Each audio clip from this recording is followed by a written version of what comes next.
Good evening. Tonight's broadcast is, as you might suspect, a work of fiction. There are, to our knowledge, no corpses rising from shallow graves, no restless dead shuffling across quiet fields and empty streets, and no small town that has yet endured this precise horror. The voices you are about to hear have been generated by artificial intelligence. These accounts, while imagined, are rendered with unnerving familiarity, and any resemblance to actual persons, living or deceased, is purely coincidental. So now, with your set tuned and the hour growing late, I invite you to listen closely, and remember, it is only a story. Good evening. I'm Johnny Rhodes with breaking news from Millfield Cemetery, where police are investigating what they're calling an unprovoked assault on a groundskeeper earlier this afternoon. The victim, who was conducting routine maintenance near the older section of the cemetery, was reportedly attacked by what witnesses describe as a vagrant. The groundskeeper suffered severe lacerations to his arms and neck before managing to escape and call for help. What makes this incident particularly disturbing is the nature of the attack itself, which witnesses say appeared to be motivated by an almost animalistic hunger rather than robbery or any discernible motive. Additionally, we're receiving reports of similar incidents from 3 neighboring counties over the past 2 weeks, suggesting this may be part of a larger pattern of violent behavior. We now go live to Frank Redfield at the scene. Thanks, Johnny. I'm standing here at Millfield Cemetery where just 6 hours ago, groundskeeper Thomas Mitchell was brutally attacked while trimming hedges near the colonial section. Mitchell, who's been treated and released from Millfield General, agreed to speak with us about what he experienced, though I have to warn viewers that his account is deeply disturbing. According to Mitchell, his attacker emerged from behind a large headstone and immediately lunged at him without warning or provocation. The groundskeeper says the individual moved in an unnatural, jerky manner, almost like someone learning to walk for the first time. But Johnny, it's Mitchell's description of his attacker that has everyone here unsettled. He described the man as unnaturally cold to the touch, with skin that appeared gray and mottled, almost like leather left in the rain. Most disturbing, Mitchell says the man smelled of rot, like meat that had been left in the sun for days. The attacker's fingernails were blackened and appeared to be peeling away from the nail beds, while his eyes were completely clouded over, almost white, yet somehow still seemed to track Mitchell's movements with predatory focus. Perhaps most chilling of all, Mitchell reports that during the entire attack, the individual never spoke, never made any sound except for a low, constant moaning that seemed to come from deep in his chest. The groundskeeper says it was unlike any human sound he'd ever heard. Back to you, Johnny. Have police been able to locate this individual? And what about the investigation itself? I understand there's been some unusual evidence discovered at the scene. That's correct, Johnny. The investigation has taken several unexpected turns since this afternoon. Police have cordoned off a significant section of the cemetery after discovering what they're calling extensive property damage. Several headstones appear to have been disturbed from below, with soil pushed upward in irregular patterns. More troubling, there are reports of freshly turned earth in areas where no recent burials have taken place, and at least 3 grave sites show evidence of having been disturbed from the inside out. Cemetery records indicate these particular graves haven't been opened since the original enterments, some dating back over 50 years. Groundskeepers report finding splintered coffin wood scattered around these sites, with the wood showing stress fractures that appear to have originated from within the caskets themselves. We now go live to Sheriff Harry McClellan, who is overseeing the investigation. Thank you, Frank. Now look, we're treating this as a standard assault case with some unusual circumstances. The perpetrator was likely under the influence of narcotics or suffering from some form of severe mental health crisis. We've seen similar incidents in neighboring counties over the past few weeks, typically involving transients or individuals with what appears to be advanced substance abuse issues. That said, there are some details about this case that we're still working to understand. The victim's description of his attacker is consistent with someone who might be suffering from severe malnutrition, prolonged exposure to the elements, or possibly advanced stages of certain diseases that affect skin pigmentation and motor function.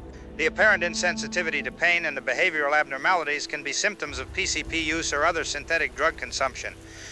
However, what concerns me more is the physical evidence and the circumstances of the apprehension.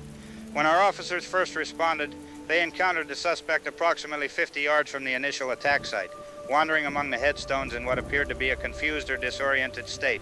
During the confrontation, the suspect completely ignored verbal commands and showed no response to the presence of our officers. Most troubling, when Officer Davidson attempted to subdue the individual using non-lethal force, the suspect was shot multiple times in the chest and torso with standard service rounds. According to Davidson's report, The shots had no apparent effect on the suspect's behavior or mobility.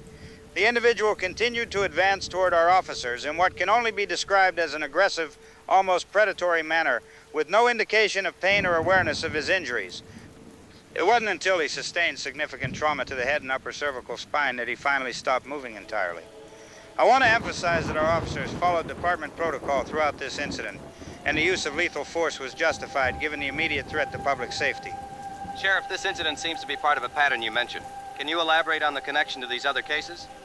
Without compromising ongoing investigations, I can confirm that we've been in contact with law enforcement agencies in Bradford, Riverside, and Mill Creek counties regarding similar incidents over the past 3 weeks. Each case involves unprovoked attacks by individuals matching remarkably similar physical descriptions and behavioral patterns. The consistency of these reports across multiple jurisdictions is, frankly, unprecedented in my experience. What's particularly noteworthy is that in each case, the suspect showed the same apparent immunity to standard crowd control and non-lethal suppression techniques. Pepper spray, tasers, even significant physical trauma to the torso and extremities had minimal effect on their aggressive behavior. In related developments, Millfield Animal Control has reported discovering several mutilated deer carcasses in the woods adjacent to the cemetery over the past week. The animals appear to have been partially consumed in what investigators describe as a feeding frenzy, with organs and soft tissue completely missing from the remains.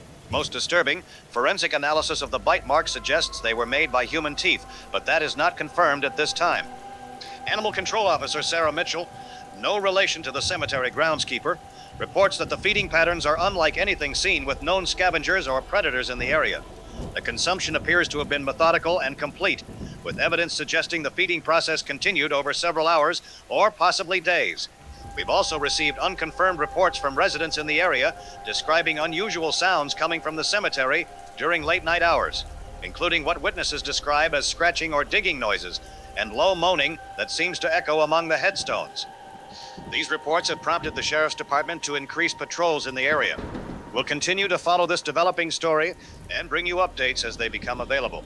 We'll also be monitoring similar incidents reported in neighboring counties to determine if there's a broader public safety concern. Coming up after the break, we'll have your local weather forecast and tonight's sports scores from the regional playoffs.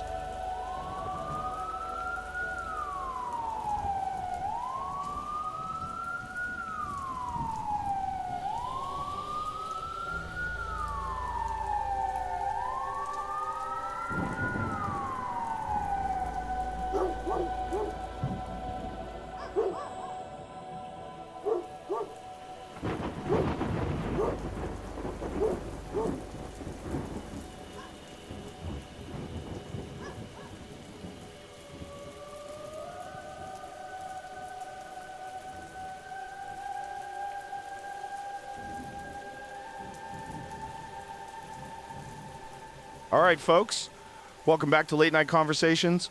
I'm Ben Kennedy, and we've got Sheriff Harry McClellan from Millfield County on the line tonight.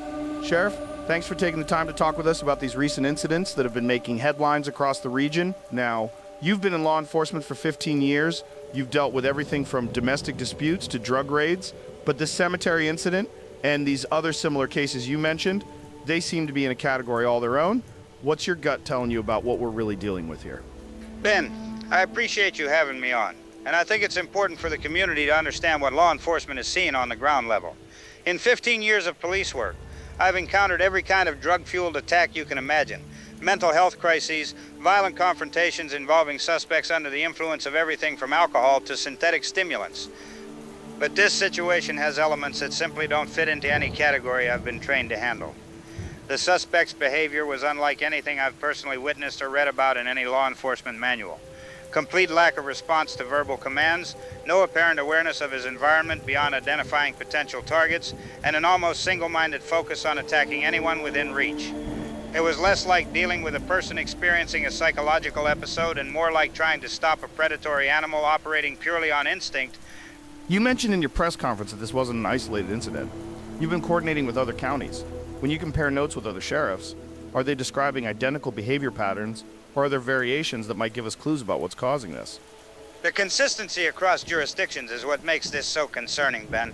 Over the past 3 weeks, We've documented attacks in Bradford County, Riverside County, Mill Creek, and now here in Millfield. In every single case, the physical description of the suspects is remarkably similar. Gray or ashen skin tone, apparent insensitivity to pain, that distinctive odor of decay that multiple witnesses have reported, and clouded or completely white eyes. But here's what really keeps me up at night. In each case, multiple gunshot wounds to the torso had no stopping effect whatsoever. Now, I've been in situations where suspects on PCP or methamphetamine seem to shrug off what should have been incapacitating injuries. The human body can do remarkable things under extreme chemical influence, but this is fundamentally different. These individuals show no detectable vital signs that we can measure with standard equipment, no apparent pulse, no visible breathing patterns, yet they continue to move and attack with a remarkable persistence and strength. That's extraordinary. Have you been able to get any of these suspects into custody for medical evaluation? I mean, if they're showing no vital signs but still moving, that would seem to warrant immediate medical and scientific investigation. That's where this gets even more complicated, Ben. In each case where officers have been forced to use lethal force, the suspects have only been stopped by severe trauma to the head or upper spinal column. Body shots, even those that should cause massive blood loss and organ damage, appear to have no effect on their motor function or aggressive behavior. We've submitted tissue samples and biological evidence to the state crime lab and requested consultation from the CDC, but the preliminary results are, well, they're raising more questions than they're answering. The tissue samples show signs of advanced decomposition, cellular breakdown that should be incompatible with any form of motor activity, yet we know these individuals were mobile and aggressive right up until the moment of complete neural destruction. Jesus, Sheriff. You're describing biological processes that seem to contradict basic medical science. Have you consulted with any infectious disease specialists? Could we be looking at some kind of pathogen that affects the nervous system while somehow maintaining basic motor function? We've reached out to medical professionals, but honestly, Ben, most of them are as baffled as we are. Dr. Barbara Chambers at Millfield General has been consulting on the cases, and she's documented some disturbing patterns in the victims who survived these attacks. Yesterday, Officer Martinez responded to a disturbance at the Riverside Funeral Home. According to reports, one of the deceased awaiting burial suddenly reanimated on the preparation table. When the funeral director tried to intervene, the body attacked him, biting into his arms and shoulders with shocking ferocity. By the time Martinez arrived, the reanimated individual was crouched over the funeral worker, actively feeding on him. Despite having obvious signs of prior embalming incisions, the attacker moved with alarming strength and coordination and immediately turned its attention toward Martinez. That's deeply disturbing. What happened to the funeral director? And are you saying this was not an intruder at all, but a corpse that came back to life? The funeral director, Frank Morrison, was rushed to Regional Medical Center with severe bite wounds. He's currently in intensive care. As for the assailant, Officer Martinez described its eyes as milky white, completely clouded, but still locked onto him with predatory focus. He said it advanced without hesitation, unaffected by repeated commands or the visible damage to its body. Sheriff, I have to ask the question that I think a lot of our listeners are wondering about. Given what you're describing, the apparent immunity to pain, the focus on consuming human tissue, the lack of vital signs, are you considering the possibility that we might be dealing with something beyond conventional criminal behavior or drug-induced psychosis? Ben, I'm a practical man. I believe in evidence, forensic science, and logical explanations for criminal behavior. But I'd be lying if I said the evidence we're collecting fits into any framework I was trained to understand. My officers are reporting observations that challenge fundamental assumptions about human physiology and behavior. What I can tell you is that we're treating this as a serious public health threat, possibly involving some unknown pathogen or chemical agent that's affecting brain chemistry and motor function in ways we've never seen before. We're working with state and federal authorities to determine if there's an environmental factor, a contaminated drug supply, or some other explanation that makes sense within the bounds of medical science. What are you telling residents right now? I mean, people are calling in scared. They want to know if their families are safe, if they should be changing their daily routines, avoiding certain areas.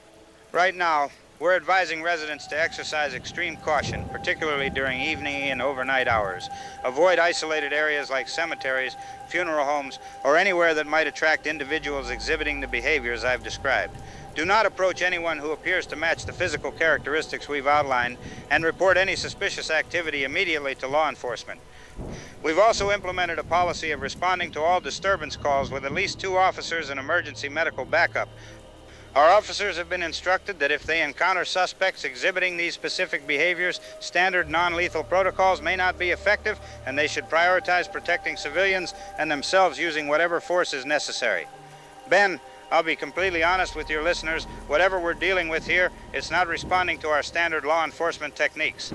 Traditional crowd control methods, non-lethal force, even what should be lethal force to center mass, none of it seems effective unless we specifically target the head or brainstem area. That's not something they teach you in the police academy. And it suggests we're dealing with individuals whose neurological function has been fundamentally altered in ways we don't yet understand. Have you been in contact with other law enforcement agencies outside your immediate region? I'm wondering if this pattern might be appearing in other parts of the state or country, and we're just not hearing about it yet through normal news channels. That's an excellent question, Ben. We've reached out through state police networks and federal law enforcement databases to see if similar incidents are being reported elsewhere. So far, the pattern seems to be concentrated in our region, but there have been some concerning reports from urban areas about unexplained mortuary break-ins and attacks near medical facilities. What worries me is that we might be seeing the early stages of something much larger. If this is caused by an infectious agent or environmental contamination, the geographic clustering suggests it could spread beyond our immediate area. That's why we're working closely with state health authorities to identify any common factors among the affected individuals or locations. Sheriff, before we wrap up, is there anything specific you want our listeners to know? Any signs they should watch for in their communities or even in people they know? The most important thing is to trust your instincts, Ben. If you encounter someone exhibiting the physical characteristics I've described, particularly the gray skin tone, the apparent insensitivity to pain, or that distinctive odor of decay, do not attempt to approach or assist them. Call 911 immediately and keep your distance. Also, be aware of unusual activity around cemeteries, funeral homes, or medical facilities. We've had reports of disturbances at these locations that preceded several of the attacks. If you see evidence of graves being disturbed or hear unusual sounds coming from these areas at night, report it immediately. Most importantly, if anyone in your family or social circle begins exhibiting dramatic changes in behavior, particularly increased aggression combined with physical symptoms like skin discoloration or apparent insensitivity to injury, seek medical attention immediately and consider the possibility that they may pose a danger to themselves and others. Well, Sheriff, I want to thank you for your time and your transparency about this situation. It's clear you and your officers are dealing with something unprecedented, and we appreciate you keeping the public informed as you learn more. For folks just tuning in, that was Sheriff Harry McClellan discussing the recent unusual incidents in Millfield County and the surrounding region. We're going to take a quick break, and when we come back, we'll be opening up the phone lines for your calls about anything strange you might have witnessed lately. The number is 555-LATE. We want to hear from you, particularly if you've seen anything that might be related to what the sheriff just described. Don't go anywhere. This is Late Night Conversations.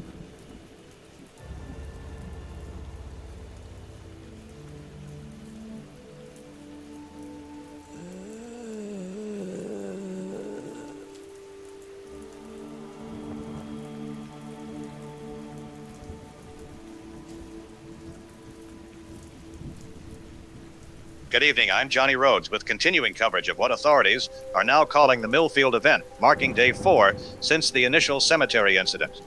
In a disturbing development to the situation we've been monitoring, the missing person we reported on during day 2 has been found deceased in a wooded area approximately 2 miles from Millfield Cemetery. The victim, identified as 19-year-old Rebecca Crane, was discovered by search teams this morning in a condition that medical examiner Dr. Patricia Foster describes as unlike anything in her 20-year career. According to preliminary examination, the victim appears to have been partially consumed over an extended period, with evidence suggesting the feeding process may have continued for several hours after death. Most disturbing, bite marks found on the remains show a pattern of repeated feeding, as if the attacker returned multiple times to the same location. The State Emergency Operations Center has elevated this to a Level 2 incident, triggering coordination protocols with FEMA Region V and CDC Atlanta. We now go live to Frank Redfield with more on this developing story. Thank you, Johnny. I'm here at Pine Ridge, where search teams made the grim discovery earlier today. The scene has been cordoned off by both county sheriff's deputies and what appear to be state medical investigators, though officials have been reluctant to provide details about their specific involvement. What we can confirm is that groundskeeper Mitchell, who survived yesterday's attack, has identified personal items found at the scene as belonging to his missing sister, Rebecca.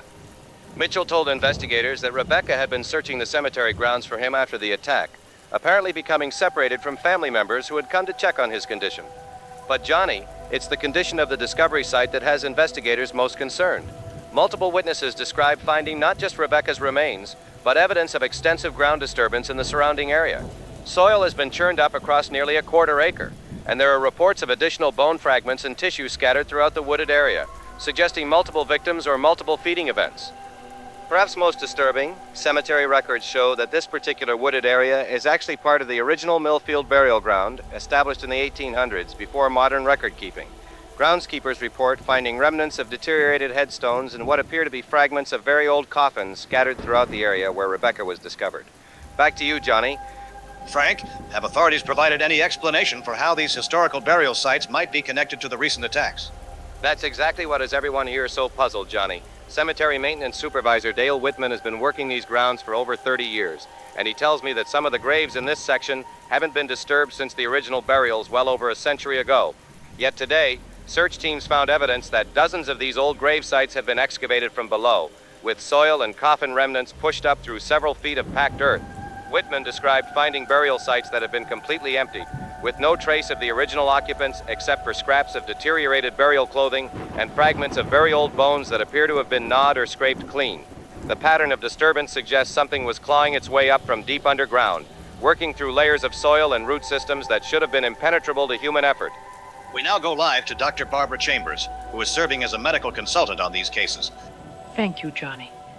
I need to be very clear that what we're observing falls outside normal medical parameters. And I'm speaking with you today because I believe the public has a right to know what healthcare professionals are encountering. The CDC has designated this as a public health emergency of international concern as of 1400 hours today, and we're coordinating with the National Institute of Allergy and Infectious Diseases regarding the unprecedented nature of these cases. The bite victims we've treated show signs of infection that progress far more rapidly than anything in medical literature. Within hours of being bitten, patients develop severe fever, rapid tissue necrosis around the wound sites, and most troubling, complete organ failure despite their vital organs showing no signs of direct trauma. What makes this particularly disturbing is the behavior changes we observe in the final stages. Patients become increasingly agitated and aggressive. They stop responding to verbal communication, and in several cases, they've attempted to bite medical staff and other patients. Most disturbing of all, we've had 3 patients who were declared clinically dead after complete organ failure. Yet within hours of death, their bodies showed signs of renewed motor activity. These patients had no detectable pulse, no brain activity on EEG, no respiratory function, yet they began moving and attempting to leave their beds. When staff attempted to restrain them, these deceased patients became violent and tried to bite anyone within reach. We've had to implement unprecedented security measures in our morgue facility after discovering that bodies are not remaining stationary during the typical post-mortem period. The reanimated individuals appear to be driven by a single overwhelming compulsion to attack and consume living tissue. They show no recognition of their previous lives, no response to family members or medical staff they may have known, and no awareness of their environment beyond detecting the presence of living humans. They shamble mindlessly toward any source of human activity, drawn by heat signatures, movement, and sound, but demonstrate no planning or strategic thinking beyond this basic predatory instinct. Doctor, you're describing patients who have died but continue to show physical activity. How is that medically possible? Johnny, it shouldn't be possible according to everything we understand about human physiology. Death is defined by the cessation of brain function, cardiac activity, and respiratory function. Yet we're documenting cases where individuals with no measurable vital signs continue to exhibit purposeful movement and aggressive behavior. The tissue samples we've analyzed show cellular breakdown consistent with death and decomposition. Yet somehow these individuals maintain gross motor function and what appears to be a single-minded drive to attack and consume living tissue. We've consulted with neurologists, infectious disease specialists, and toxicologists, and no one can provide a medical explanation for what we're observing. What I can tell you is that in every case, the only way to stop the aggressive behavior in these post-mortem patients is through severe trauma to the brainstem or complete destruction of the head and upper spine. It's as if some primitive brain function continues to operate even after clinical death, driving these individuals to seek out and attack living people. In related developments, we're receiving reports from emergency services across the region of unusual disturbances at medical facilities and funeral homes. Over the past 48 hours, 3 separate morgues have reported break-ins where the intruders appeared to be specifically targeting stored human remains. Security footage from Regional Medical Center shows individuals matching the physical descriptions from previous attacks, accessing refrigerated storage units and feeding on the bodies inside. Most disturbing, the footage shows that these intruders were accompanied by what appeared to be recently deceased individuals, moving in groups through hospital corridors with single-minded focus on reaching areas where bodies are stored. Hospital Security Chief Robert Kane reports that standard security measures proved completely ineffective, as the intruders showed no response to verbal warnings, physical barriers, or even direct physical confrontation. We've also received unconfirmed reports from residents throughout the region describing unusual sounds during overnight hours. Multiple callers report hearing what they describe as collective moaning or wailing that seems to move through neighborhoods, accompanied by the sound of scratching at doors and windows. Several residents report discovering damage to their homes consistent with persistent clawing or digging, particularly around basement windows and exterior doors. The CDC has announced they are sending a team of specialists to investigate what they're calling an unprecedented biological phenomenon, though they've declined to provide specifics about their preliminary findings or recommended containment procedures. We'll continue following this developing story and bring you updates as more information becomes available. Coming up after the break, we'll have traffic and weather, plus reaction from local officials about new safety recommendations for residents.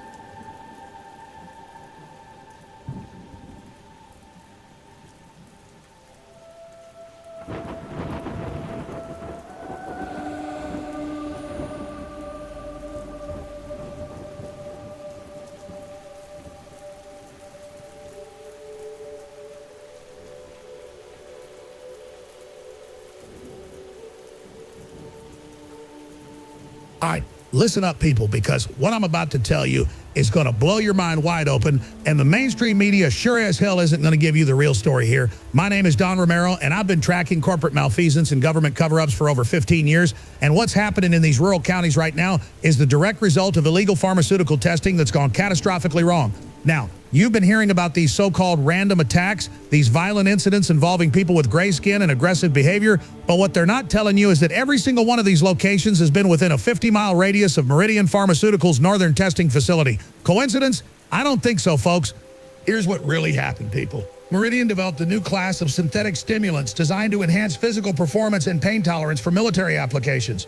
But the compounds had severe neurological side effects that caused violent psychosis and complete breakdown of pain receptors. Instead of scrapping the program, they decided to test it on people nobody would miss, transients and homeless individuals who they could dose without consent and monitor from a distance.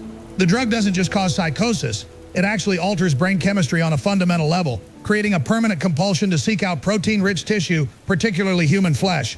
The gray skin and clouded eyes, that's organ failure caused by the synthetic compounds breaking down liver and kidney function. But the drug also stimulates primitive brain stems in ways that keep the body functioning even after major organs shut down. You want proof of corporate involvement?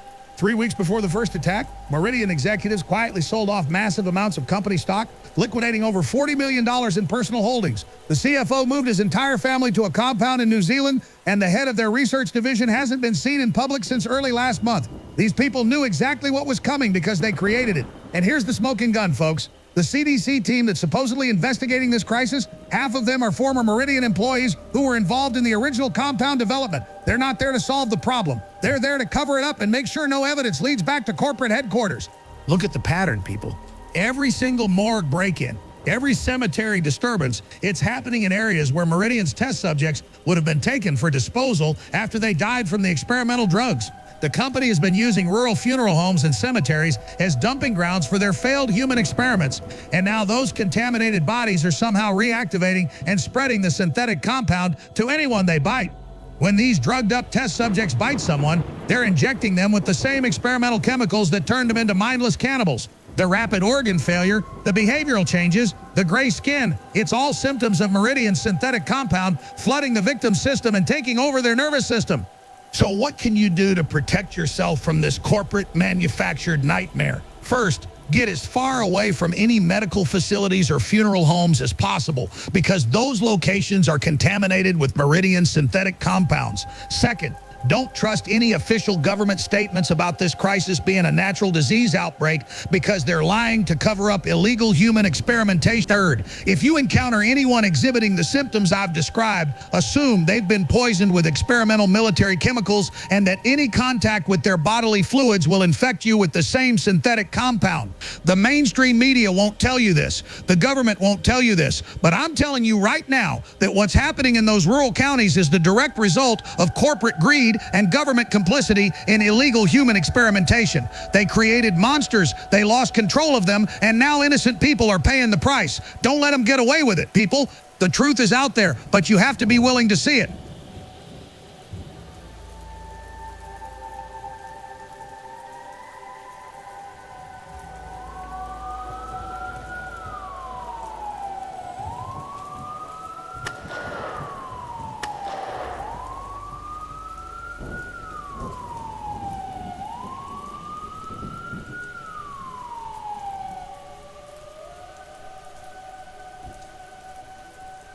We interrupt our regular programming with breaking news from University Medical Center. I'm Johnny Rhodes. We're getting reports of what witnesses describe as an unprecedented medical emergency involving multiple fatalities and injuries among hospital staff. Emergency responders are on scene, but initial reports suggest that standard medical and law enforcement protocols are proving completely ineffective. Let's go live now to Frank Redfield, who is at the scene. Frank, what can you tell us about what you're witnessing right now? Johnny, I'm reporting live from outside University Medical Center, where we're witnessing scenes that I can only describe as absolutely chaotic and terrifying. About 30 minutes ago, hospital security began evacuating the entire facility after what they're calling a mass reanimation event in the hospital's morgue facility. I can see ambulances, police cars, and what appear to be hazmat teams surrounding the building. But Johnny, the most disturbing thing is what we can hear coming from inside the hospital itself. There's a constant sound of moaning, screaming, and what sounds like breaking glass and metal coming from multiple floors of the building. Frank, you're saying that deceased individuals stored in the hospital morgue have somehow become mobile and are attacking staff? That's not medically possible.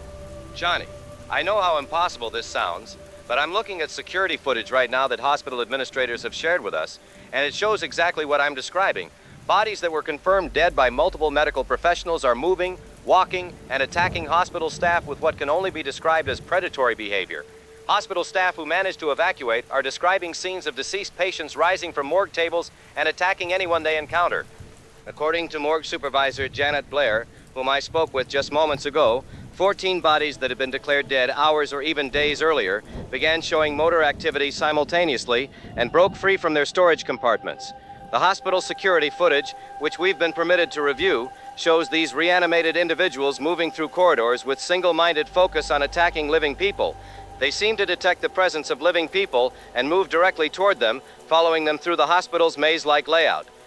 Perhaps most chilling, the footage shows these individuals completely ignoring other reanimated corpses, focusing exclusively on attacking and attempting to consume living humans. When they encounter living people, their behavior becomes frenzied and violent, but when only other reanimated corpses are present, they appear to enter a dormant state, standing motionless until living humans come within their apparent sensing range. Frank, what is the current status of hospital personnel? Are there casualties? Johnny, the casualty reports are devastating. 7 staff members have been confirmed injured with severe bite wounds, with 4 currently in critical condition at Regional Medical Center. But what's most disturbing is that hospital administrators are reporting they've lost contact with additional personnel who were working in areas where the reanimated individuals were last seen.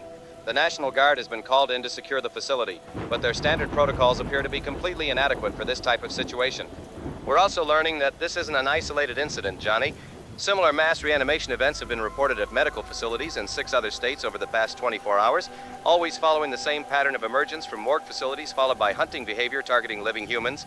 Federal health officials have issued advisories to all hospitals and funeral homes to implement immediate isolation protocols for deceased individuals, though they've provided no explanation for why such measures would be necessary for bodies that should be medically inert. We're now joined by Dr. Chris Foster, who has been analyzing similar incidents and tissue samples from affected individuals. Dr. Foster? Thank you, Johnny.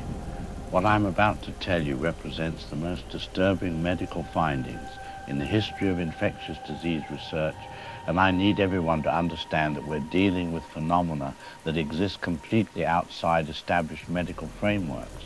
The tissue samples we've recovered from these reanimation incidents show cellular breakdown consistent with death that occurred days or weeks ago, yet somehow these individuals maintain gross motor coordination and what appears to be a single-minded drive to attack and consume living tissue. Most disturbing from a medical standpoint is their apparent immunity to conventional methods of incapacitation. We've observed individuals continue aggressive behavior despite massive blood loss, organ damage that should be immediately fatal, and traumatic injuries to limbs and torso that would normally result in immediate unconsciousness or death. The only intervention that consistently stops their motor activity is severe trauma to the brainstem or complete destruction of the head and upper cervical spine. Dr. Foster, you're describing biological processes that seem to contradict everything we know about death and human physiology. How is this medically possible? That's exactly the problem we're facing. This suggests that whatever is driving their behavior operates through some primitive neurological function that doesn't require the complex brain systems normally associated with consciousness, decision-making, or even basic survival responses. They appear to be operating on pure brainstem function, driven by nothing more than the most basic biological imperative to feed on living human flesh. They detect living humans through heat signatures and movement, then pursue those targets with mechanical persistence that continues indefinitely until they either reach their objective or suffer complete neurological destruction. Dead tissue doesn't repair itself, non-functioning brains don't process information, and decomposed bodies don't maintain motor function for extended periods. Yet we're documenting all of these impossible phenomena simultaneously across multiple locations. We're being forced to confront the possibility that there are aspects of existence, forms of energy or biological processes that operate according to principles we don't understand and may not be capable of understanding using conventional scientific methods. Thank you, Doctor. In related developments, we're receiving reports from military installations across the country that standard combat protocols are being revised to address what Pentagon officials describe as unconventional threats requiring specialized engagement techniques. While military spokespersons have declined to provide specifics, sources indicate that troops are being trained in precision targeting methods focused on immediate neurological incapacitation rather than conventional center mass engagement.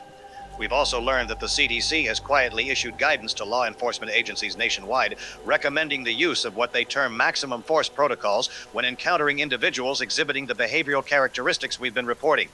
This guidance specifically recommends targeting the head and upper spine area, contradicting decades of law enforcement training that emphasizes non-lethal force and center mass targeting for officer safety. Perhaps most disturbing, morgues and funeral homes across the affected regions are reporting that their facilities can no longer safely store human remains using traditional methods, with multiple locations implementing what they describe as immediate cremation protocols to prevent what one funeral director called post-mortem security breaches. We'll continue following this unprecedented crisis and bring you updates as more information becomes available. After the break, we'll have exclusive footage from the University Medical Center incident and reaction from federal health officials.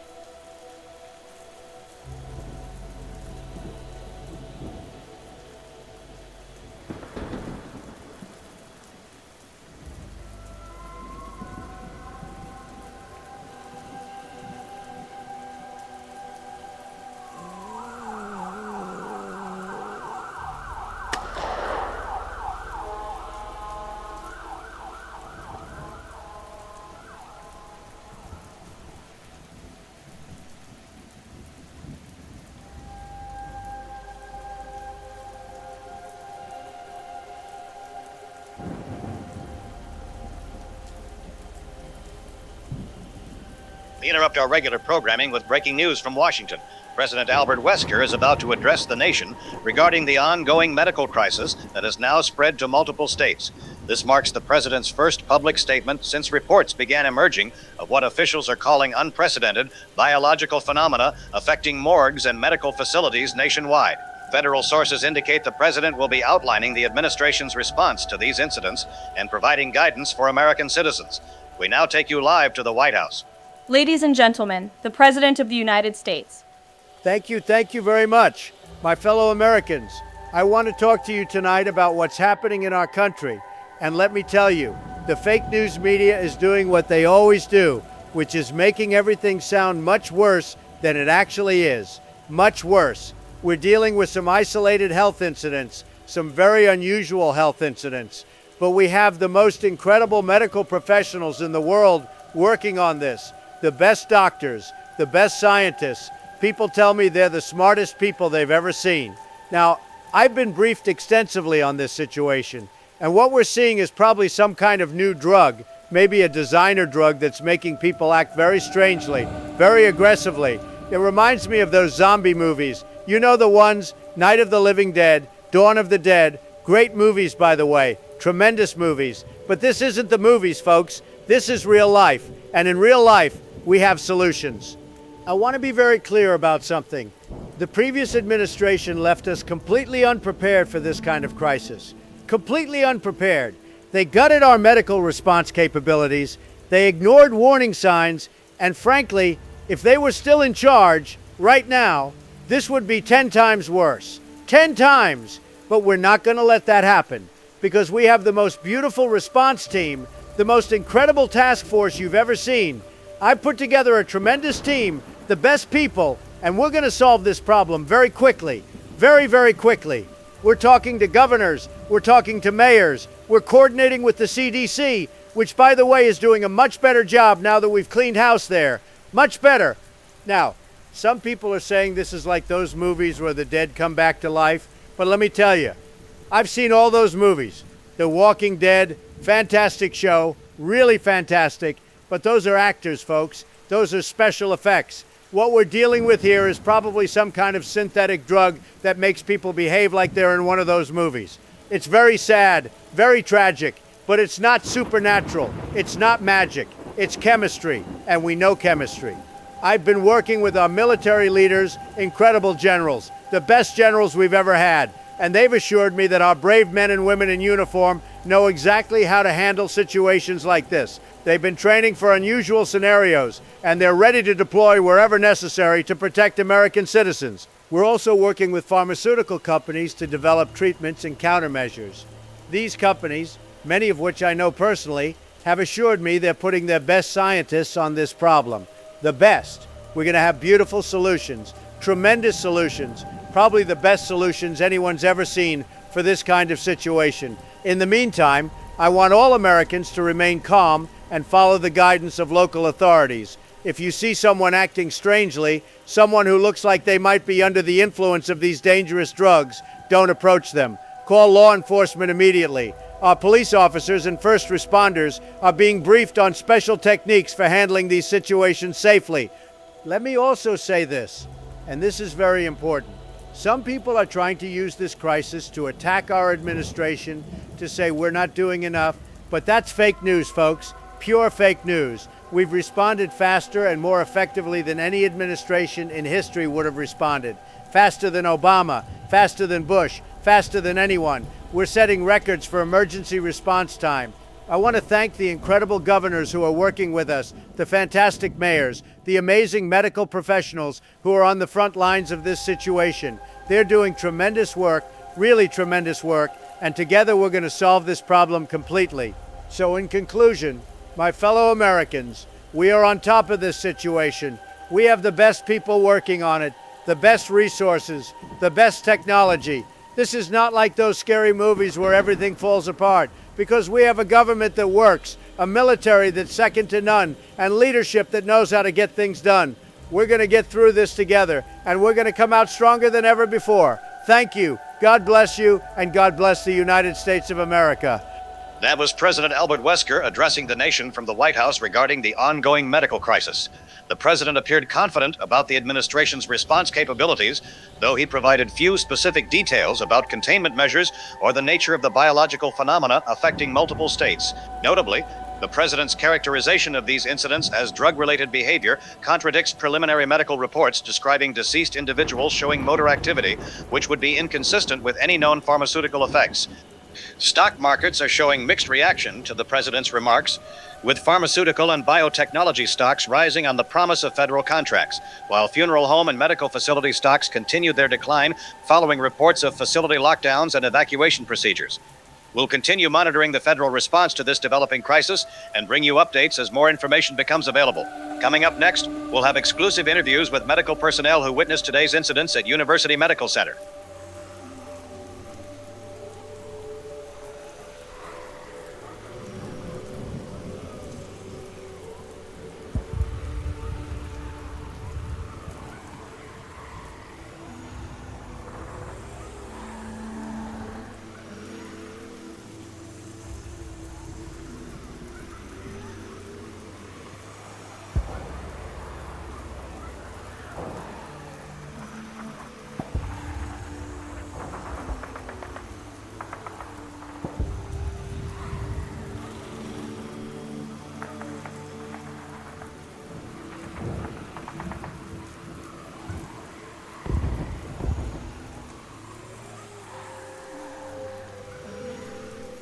Good evening, I'm Johnny Rhodes. Tonight we continue our coverage of what officials are now calling an unprecedented national security crisis.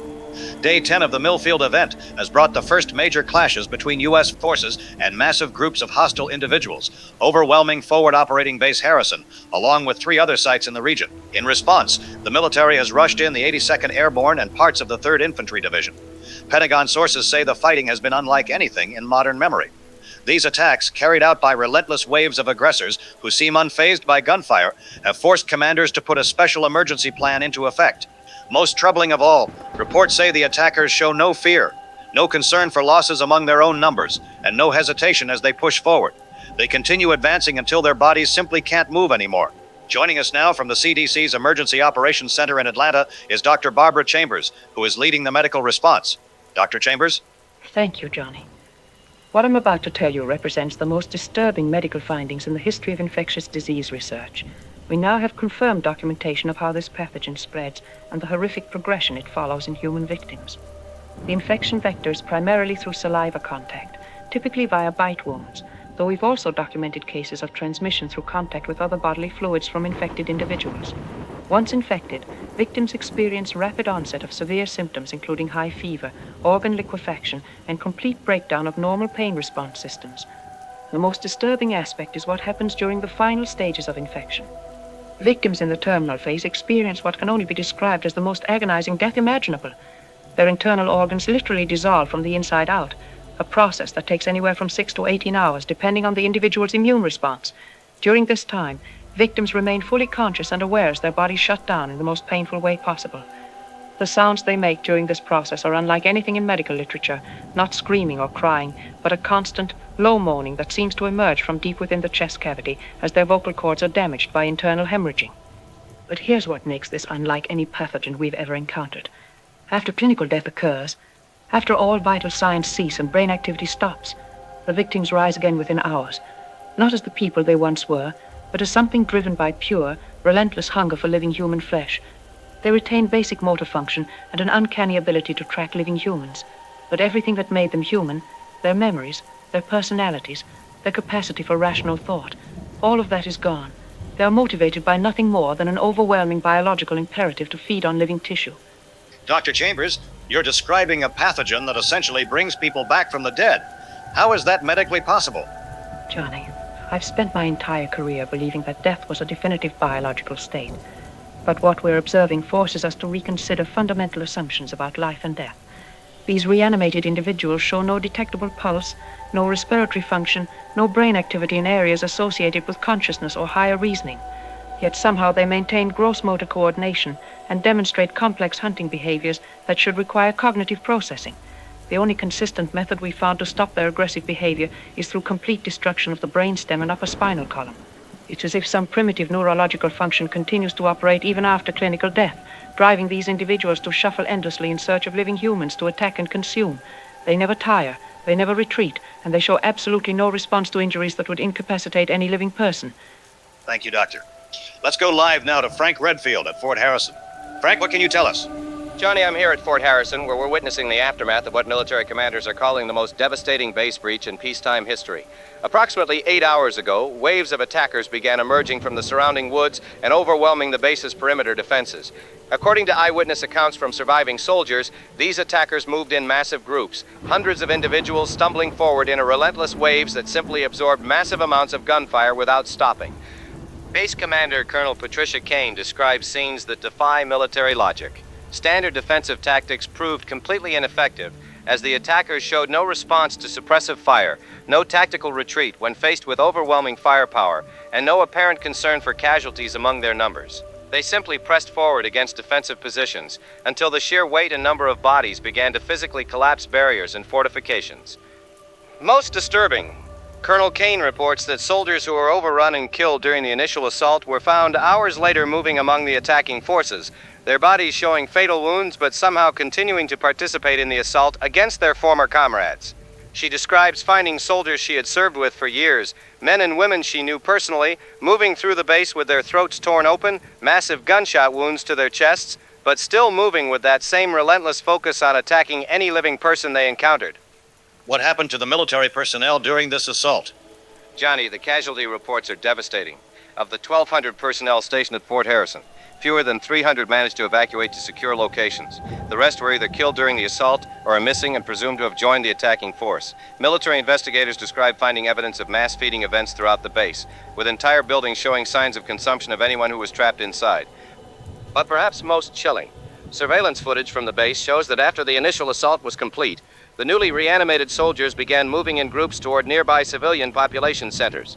They're not wandering aimlessly. They appear to be following some primitive instinct that drives them toward areas where living humans are most likely to be found. In breaking developments, Pentagon sources confirm that military units across the affected regions are implementing what they call Protocol 7, a classified engagement strategy that prioritizes what military spokespersons describe as immediate neurological neutralization. We've also received confirmation that ammunition supplies specifically designed for maximum cranial trauma are being rushed to military units in affected areas, marking the first time in modern military history that weapons and tactics have been specifically adapted to target the human head and brainstem as primary objectives. Military training facilities are reportedly conducting crash courses in precision shooting techniques, with soldiers being taught to abandon decades of targeting doctrine in favor of immediate brainstem destruction protocols. However, we're now receiving encouraging reports from Forward Operating Base Harrison, where elements of the 3rd Infantry Division report successful implementation of the new engagement protocols. Colonel Patricia Kane, commanding 2nd Brigade Combat Team, confirms that coordinated defensive positions have successfully repelled multiple waves of attackers using the specialized ammunition and precision targeting techniques. The base perimeter has been secured using interlocking fields of fire. Casualty rates among defending forces have been significantly reduced to 12% compared to 78% at previous engagements. And military engineers report that reinforced defensive barriers are maintaining structural integrity against the pressure from attacking groups. Similar successes are being reported from bases in Colorado Springs, Fort Hood, and Langley Eustis, where new tactics and updated engagement rules are proving effective against the threat. Pentagon officials say they're cautiously optimistic that coordinated firepower may finally be turning the tide, offering hope that this danger can be contained and eventually eliminated. Military command has now ordered these strategies to be rolled out across all bases in the affected regions. After the break, we'll have exclusive interviews with soldiers from the 2nd Brigade Combat Team who've been on the front lines of these new defensive efforts.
My brothers and sisters, we gather here tonight not as we have gathered before, in times of peace and prosperity, but as witnesses to the very judgment of the Almighty upon this wicked generation.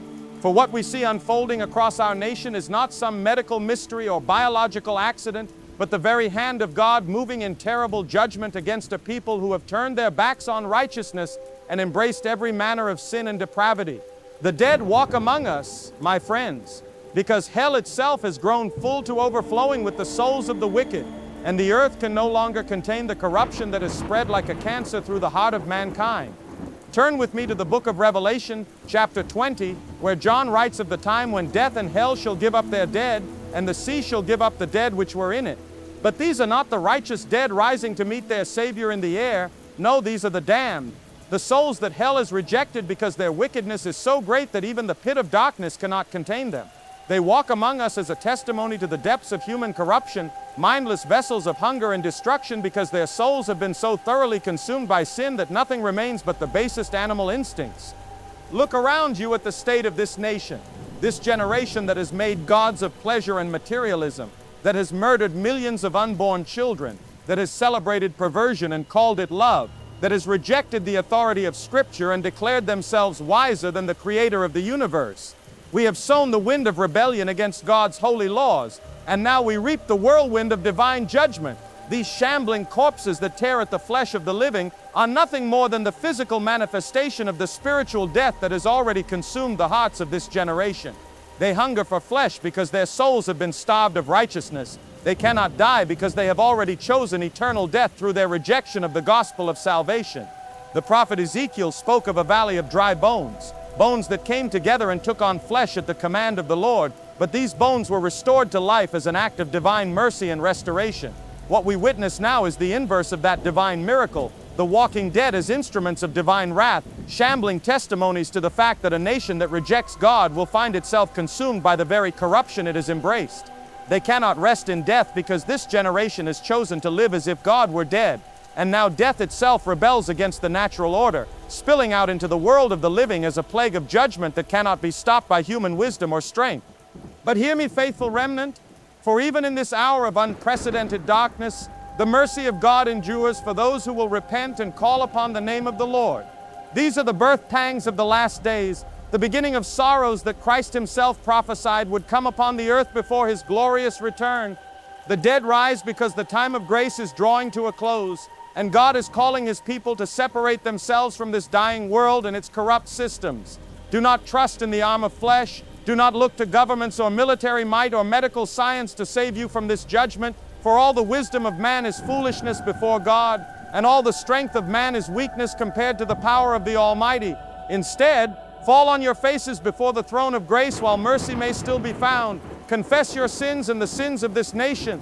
Plead the blood of Jesus Christ over your families and your communities, and prepare your hearts for the return of the King of Kings, who alone can speak peace to this storm of divine wrath.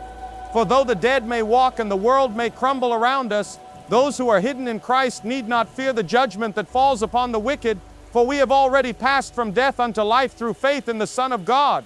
The same Jesus who raised Lazarus from the dead, who conquered death and hell and rose victorious from the tomb, he is our refuge and our strength in this hour of unprecedented trial.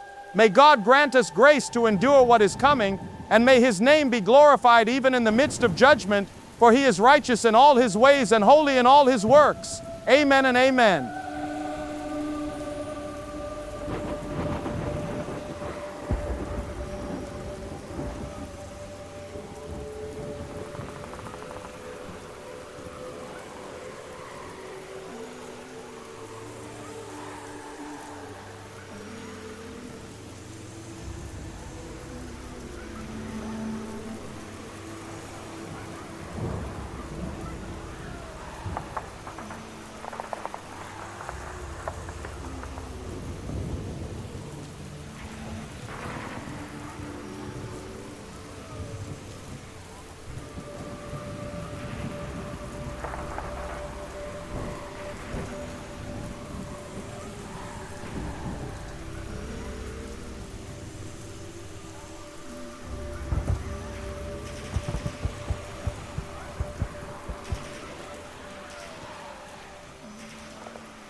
CQ. This is KD8ABC calling CQ and standing by. Emergency traffic priority. We need all available stations to check in with status reports from your areas. For those just tuning in, this is Jimmy Bowman coordinating emergency communications for affected regions, and we're getting reports that this situation has spread far beyond what government sources are admitting publicly. I've got stations checking in from across North America, and we're starting to get international contacts reporting similar incidents. All stations with emergency traffic, please identify your location and current status. KD8ABC standing by. KD8ABC, this is WB9XYZ in rural Wisconsin. Lydia Brenner here. Jimmy, the situation up here is completely out of control. We had reports starting 3 days ago of entire cemeteries being excavated from below. Families coming to visit graves of loved ones and finding them completely empty with soil pushed up from underneath like something clawed its way out from 6 feet down. But that's not the worst part, Jimmy. Last night, groups of these people started drifting through the rural areas, dozens of them, pushing through fields and down dirt roads, heading straight for the farmhouses and barns. One by one, every place where folks might have been hiding got surrounded. We've lost contact with at least 6 farm families in our county, and when search teams reached their properties, well, let's just say there wasn't much left to find. Copy that, Lydia. Are you seeing any government response in your area? National Guard, CDC, any federal coordination? Negative on federal response, Jimmy. We're completely on our own up here. Local sheriff's department lost half their officers in the first 24 hours, and the survivors are telling people to barricade themselves and wait for help that isn't coming. The few government radio frequencies we can monitor have gone completely silent as of yesterday afternoon. It's like the whole federal infrastructure just disappeared overnight. KD8ABC, this is N2DEF in downtown Detroit. Franklin Webb checking in. Jimmy, the urban situation is beyond catastrophic. The morgue started emptying out 2 days ago, and now we've got thousands of these things moving through the city streets. They're drawn to any kind of sound or activity, so the more people try to escape, the more attention they attract. But here's what's really terrifying, Jimmy. Yesterday they were just stumbling around aimlessly, but today there are more of them, gathering in swarms, pressing in on every building where people are trying to hold out. They don't stop, they don't rest, they just keep throwing themselves at doors and barricades until something finally gives. The National Guard tried to establish a safe zone at the convention center, but the crowd just kept surging forward, piling against the barricades until the weight alone brought everything crashing down. Franklin, what's the status on civilian evacuation from Detroit? There is no evacuation, Jimmy. The highways are completely clogged with abandoned vehicles, and the airport's shut down after ground crews were overrun on the tarmac. Anyone who tries to leave on foot gets tracked down by groups of these things. We're estimating that maybe 10% of the city's population is still alive and hiding, but that number is dropping by the hour. The sound's coming from the streets at night. Jimmy, it's like the entire city is one giant feeding ground. KD8ABC, this is VE3GHI in Toronto, Annie Hayworth. Jimmy, I'm getting reports from across the Canadian border that this isn't limited to the United States. We're receiving similar emergency transmissions from stations in the UK, Germany, Australia, and Japan. This appears to be a global phenomenon, not some isolated outbreak. The Canadian government has completely sealed the border and is shooting anyone who tries to cross. But we're getting reports that the problem has already appeared simultaneously in major Canadian cities. It's like whatever caused this was activated globally at the same time, not spreading from a single source, but emerging everywhere at once. Annie, are you getting any international government communications? Any coordination between countries on response efforts? Negative, Jimmy. All official government frequencies have gone silent internationally as of about 6 hours ago. We're monitoring military channels, and they're reporting complete communication breakdown with command structures. It's like every government in the world has simultaneously lost the ability to coordinate any kind of organized response. The few military units still transmitting are reporting that they're surrounded and running out of ammunition specifically designed for headshot protocols. All stations. This is KD8ABC.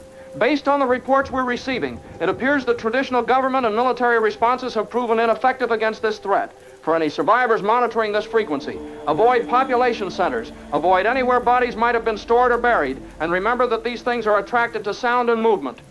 Travel only during daylight hours if you must move, and maintain radio silence unless you have critical emergency traffic. Find elevated positions where you can monitor approaches, and remember that the only effective stopping method is severe head trauma. Body shots are completely ineffective. We'll continue monitoring this frequency for emergency coordination, but I have to be honest with everyone listening. The reports we're getting suggest that organized society has completely collapsed in most affected areas. You're on your own out there, so make every shot count and trust no one who approaches on foot. This is KD8ABC going QRT for now. We'll be back on the hour for emergency check-ins. Good luck, everyone, and may God help us all.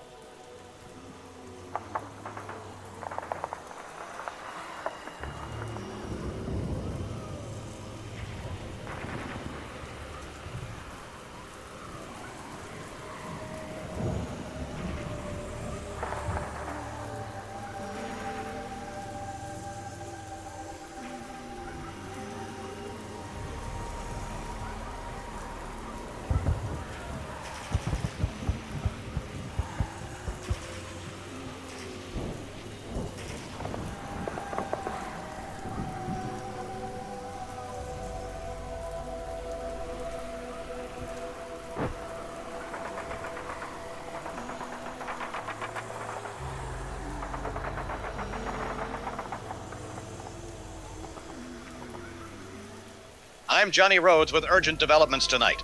Military officials are now admitting that yesterday's reported gains have completely unraveled. On day 13 of the Millfield event, operations that just 18 hours ago seemed to be turning the tide have collapsed under overwhelming pressure.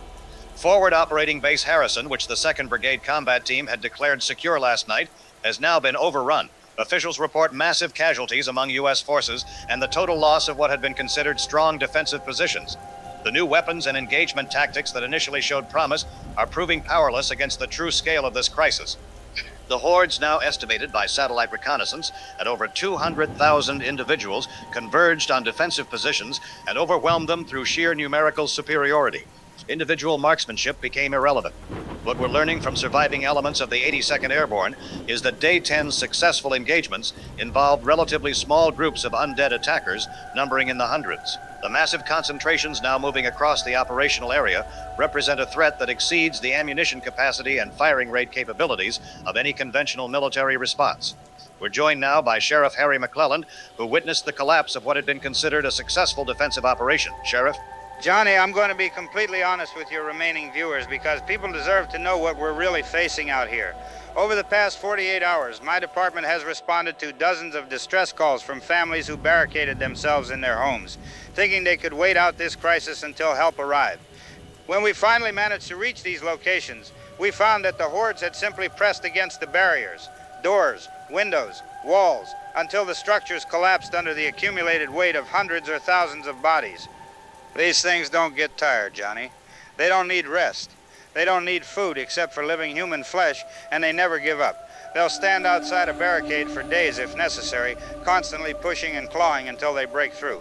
And the sound they make, that constant low moaning, it draws more of them from miles away until what starts as a few dozen becomes hundreds, then thousands, all focused on the same location where they know living people are hiding.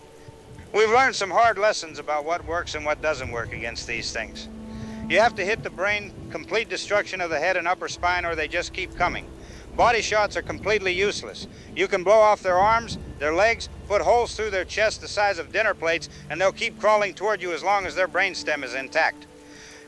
But here's the real problem, Johnny. Even with perfect headshots, even with unlimited ammunition, there are just too many of them. For every one you put down, 10 more appear behind it. They're like a tide of death that just keeps rising no matter how many you manage to stop. And every mistake, every person who gets overwhelmed and killed, just adds to their numbers within hours when the victim reanimates and joins the horde. Sheriff, what happened to the safe houses and evacuation centers that were established in your area? Johnny, every single safe house we established has been overrun. We set up defensive positions at the high school, the community center, even the old missile silo facility that we thought would be impregnable. But it doesn't matter how strong your walls are when you're dealing with the physics of 10,000 bodies pressing against a structure simultaneously. The concrete foundation started cracking, the steel reinforcement bent under the pressure, and eventually every barrier we built just collapsed under the sheer weight of the horde. The worst part is what we found afterward, Johnny. The families that were sheltering in these locations, men, women, children who trusted us to protect them, we'd find evidence that they'd been nested together in what can only be described as feeding frenzies. The undead don't just kill quickly and move on. They consume every last bit of flesh and organ tissue before moving on to search for more victims. Thank you, Sheriff. Let's go live now to Frank Redfield at Riverside Airport. Frank, what can you tell us? Johnny, I'm broadcasting from what used to be the Riverside Regional Airport, which has become a makeshift command center for military units attempting to coordinate evacuation efforts. What I'm seeing here represents the complete collapse of organized military response to this crisis. Helicopters that attempt to land for evacuation are immediately swarmed by thousands of these creatures who seem to track the sound of rotor blades from incredible distances. Colonel Patricia Kane, who survived the Fort Harrison breach, describes the tactical situation as hopeless using conventional military doctrine. Standard ammunition supplies designed for human targets are completely inadequate when every single shot must be a precision headshot to be effective. Military units report expending thousands of rounds to stop dozens of attackers, ammunition consumption rates that make sustained resistance mathematically impossible. But perhaps most disturbing, Colonel Kane reports that the dead are growing in numbers and intensity. They don't just stop when they meet resistance. They keep coming from every direction, drawn by sound, movement, and the scent of the living. Even when defenders pour fire into them, more just keep stumbling out of the dark until sheer numbers force their way through. Military engineers report that the pressure never lets up, doors and windows buckling under the constant pounding, barricades splintering from the endless weight of bodies pressing against them. They don't think, they don't plan, but nothing seems to stop them once they've caught a trace of where people are hiding. Frank, what is the current status of military ammunition supplies for dealing with this crisis? Johnny, that may be the most critical factor in the complete breakdown of organized resistance. Military quartermasters report that ammunition specifically designed for maximum cranial damage is being consumed at rates far exceeding any wartime scenario in military history. Supply chains that were designed to support conventional warfare are completely inadequate for a situation where missing the target by a few inches means the shot is completely wasted. Military units report that even experienced marksmen are achieving hit rates of less than 30% when forced to make rapid precision shots under the stress of being surrounded by advancing hordes. At current consumption rates, most remaining military units will be completely out of effective ammunition within days or hours. In our final report tonight, we're receiving confirmation that the phenomenon we've been documenting has now spread to every continent except Antarctica. Satellite imagery obtained from international sources shows massive movements of these groups across Europe, Asia, Australia, and South America, all following the same pattern of convergence on population centers. The hordes appear as dark masses moving across the landscape, stretching for miles as they pour through valleys and along roads, swallowing entire regions as they advance toward areas where living humans are concentrated. Perhaps most ominously, reports show the hordes drifting along highways, railways, and even river routes, pulled forward as if by some unseen current, always converging on the largest pockets of survivors. The sound they produce, that endless moaning and shuffling, carries for miles, a constant reminder of what's coming long before the first figures appear on the horizon. All international communication with government and military authorities ceased approximately 6 hours ago, suggesting that organized resistance has collapsed simultaneously across the globe. For any survivors who may still be receiving this broadcast, current evidence suggests that the only viable strategy is individual survival in remote locations far from any transportation networks or population centers. Remember that sound attracts these hordes from incredible distances, and that they never stop searching once they detect signs of living humans in an area. This may be our final broadcast from this location, as we're receiving reports that massive hordes are approaching the city from multiple directions, drawn by radio transmissions and electrical activity.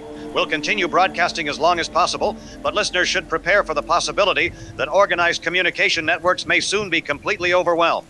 This is Johnny Rhodes, and may God help us all.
This is an emergency alert from the United States Emergency Broadcasting System.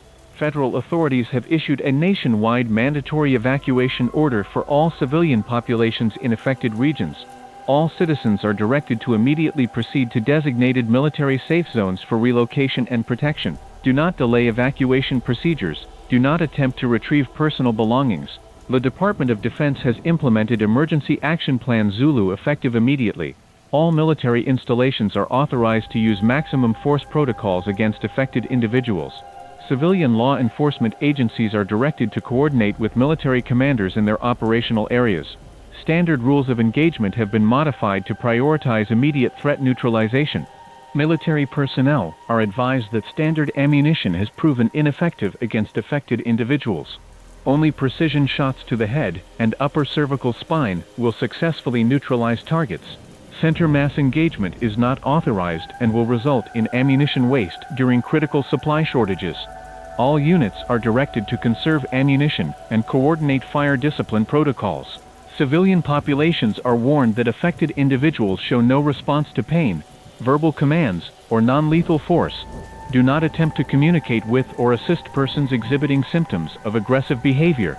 Affected individuals are considered extremely dangerous and will attack without provocation. Transportation corridors to military safe zones include Interstate 95 from Richmond to Fort Bragg, Interstate 75 from Atlanta to Fort Benning, Interstate 40 from Little Rock to Fort Chaffee.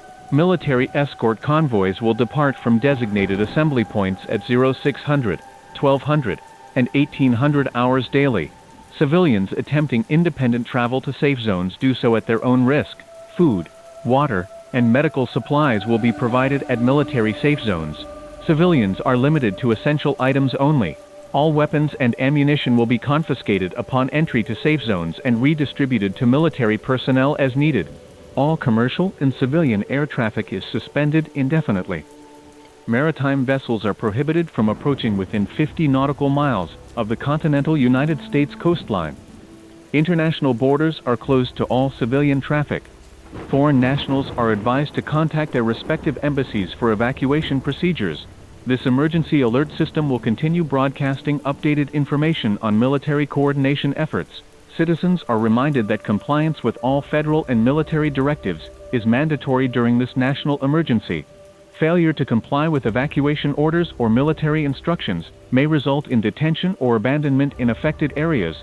Repeat. This is an emergency alert from the United States Emergency Broadcasting System. Nationwide mandatory evacuation to military safe zones is now in effect. Emergency Action Plan Zulu has been implemented. Only precision headshots will neutralize affected individuals. Report to designated assembly points for military escort to safe zones. This message will repeat.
Folks, I'm here in what I think might be one of the last functioning broadcast studios in the region. And I've got Dr. Chris Foster with me, one of the lead researchers who's been studying this crisis from the very beginning. Dr. Foster, I'll be honest with you. When we first talked about this situation a few days ago, I thought we were dealing with some kind of new drug or maybe a biological weapon. But what we're seeing now, the sheer scale, the global simultaneous emergence, this seems to go beyond anything that conventional science can explain. Ben, I need to tell you that everything I believed about biology, about death, about the fundamental nature of life itself, has been completely shattered over the past week when I first started analyzing tissue samples from these incidents. I was looking for viral agents, bacterial infections, prion diseases, anything that fit within established medical frameworks. But the data we've collected forces us to confront the possibility that we're dealing with something that operates outside the known laws of biology and physics. These reanimated individuals show cellular decomposition patterns consistent with death that occurred days or weeks ago, yet somehow they maintain motor function, sensory awareness, and the relentless drive to seek out the living. Their brain tissue shows massive necrosis and electrical silence, yet they continue to move, respond to stimuli, and pursue victims without any sign of fatigue. Doctor, when you say they show problem-solving abilities, what exactly are you observing? Because from the reports we're getting, these things seem pretty mindless, just attacking anything that moves. That's exactly right, Ben.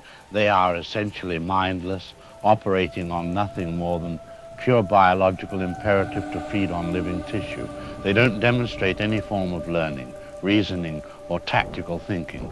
They simply move toward any source of living humans they can detect, following heat signatures, movement, and sound in the most direct path possible.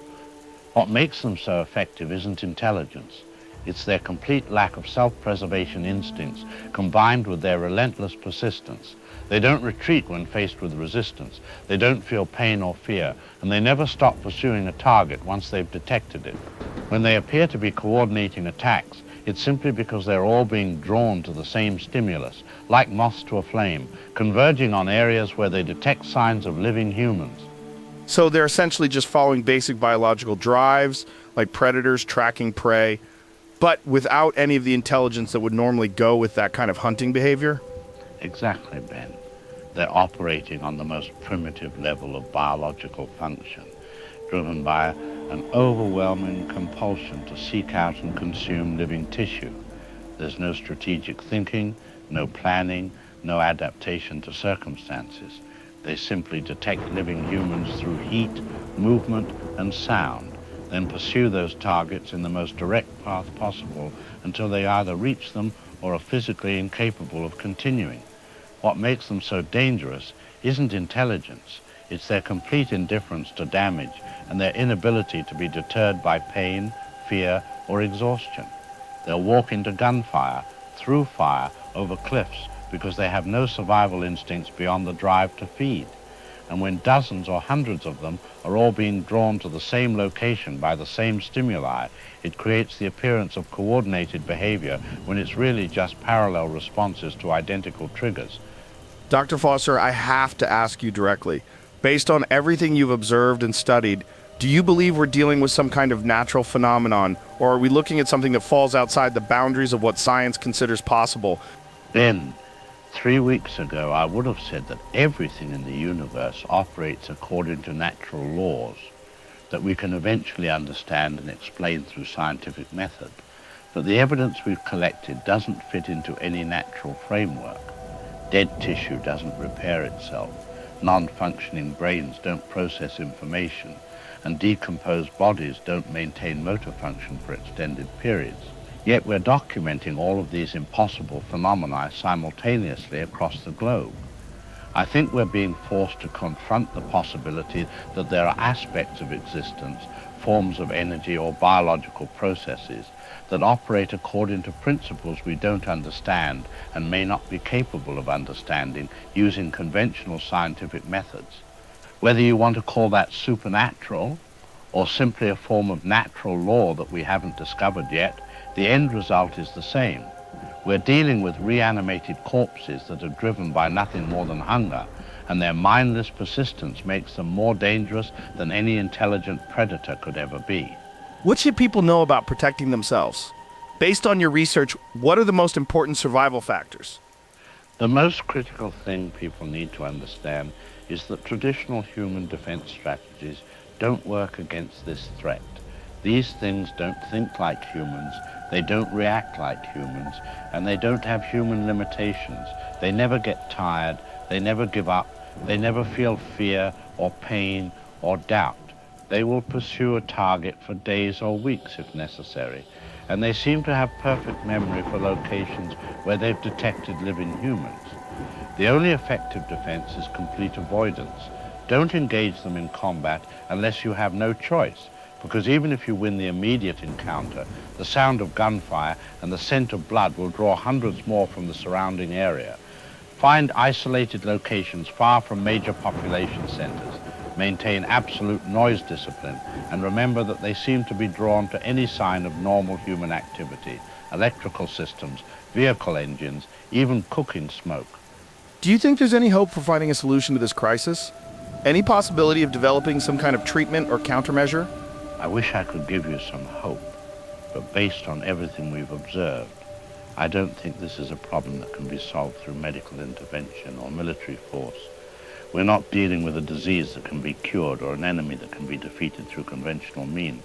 The reanimated individuals show no response to any form of medical treatment, and their numbers increase exponentially with every person they kill and convert.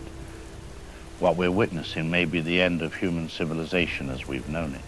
Not necessarily the extinction of our species, but certainly the end of organized society, technology, and all the systems that have allowed humanity to dominate this planet.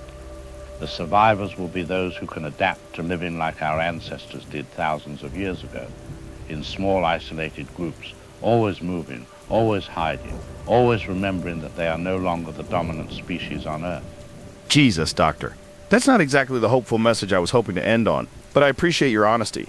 For anyone still listening out there, that was Dr. Chris Foster, and I think his message is pretty clear. We're not coming back from this one, folks. This isn't a temporary crisis that governments and militaries are going to solve for us. This is the new reality, and those of us who survive are going to have to adapt to a world where being human means being hunted. I don't know if this will be my last broadcast, but if it is, I want to thank everyone who listened to the show over the years. Keep your heads down, trust no one who approaches on foot, and remember that the most important survival tool you have is the ability to stay quiet and stay hidden. This is Ben Kennedy signing off, and good luck to all of us, because I think we're going to need it.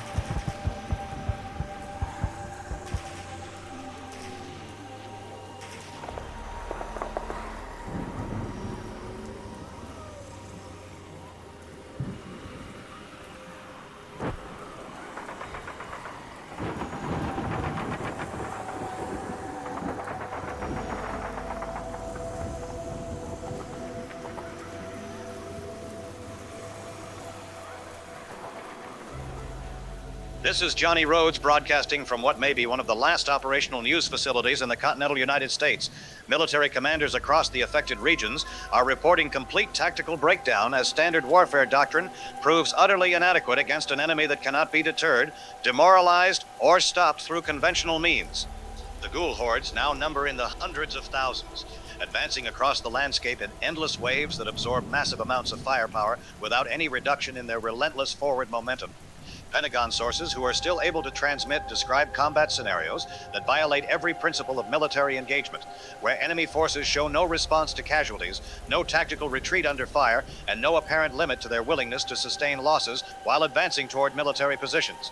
These undead masses simply walk directly into machine gun fire, artillery bombardments, and even airstrikes, with the survivors continuing to advance over the bodies of the fallen without any change in behavior or momentum.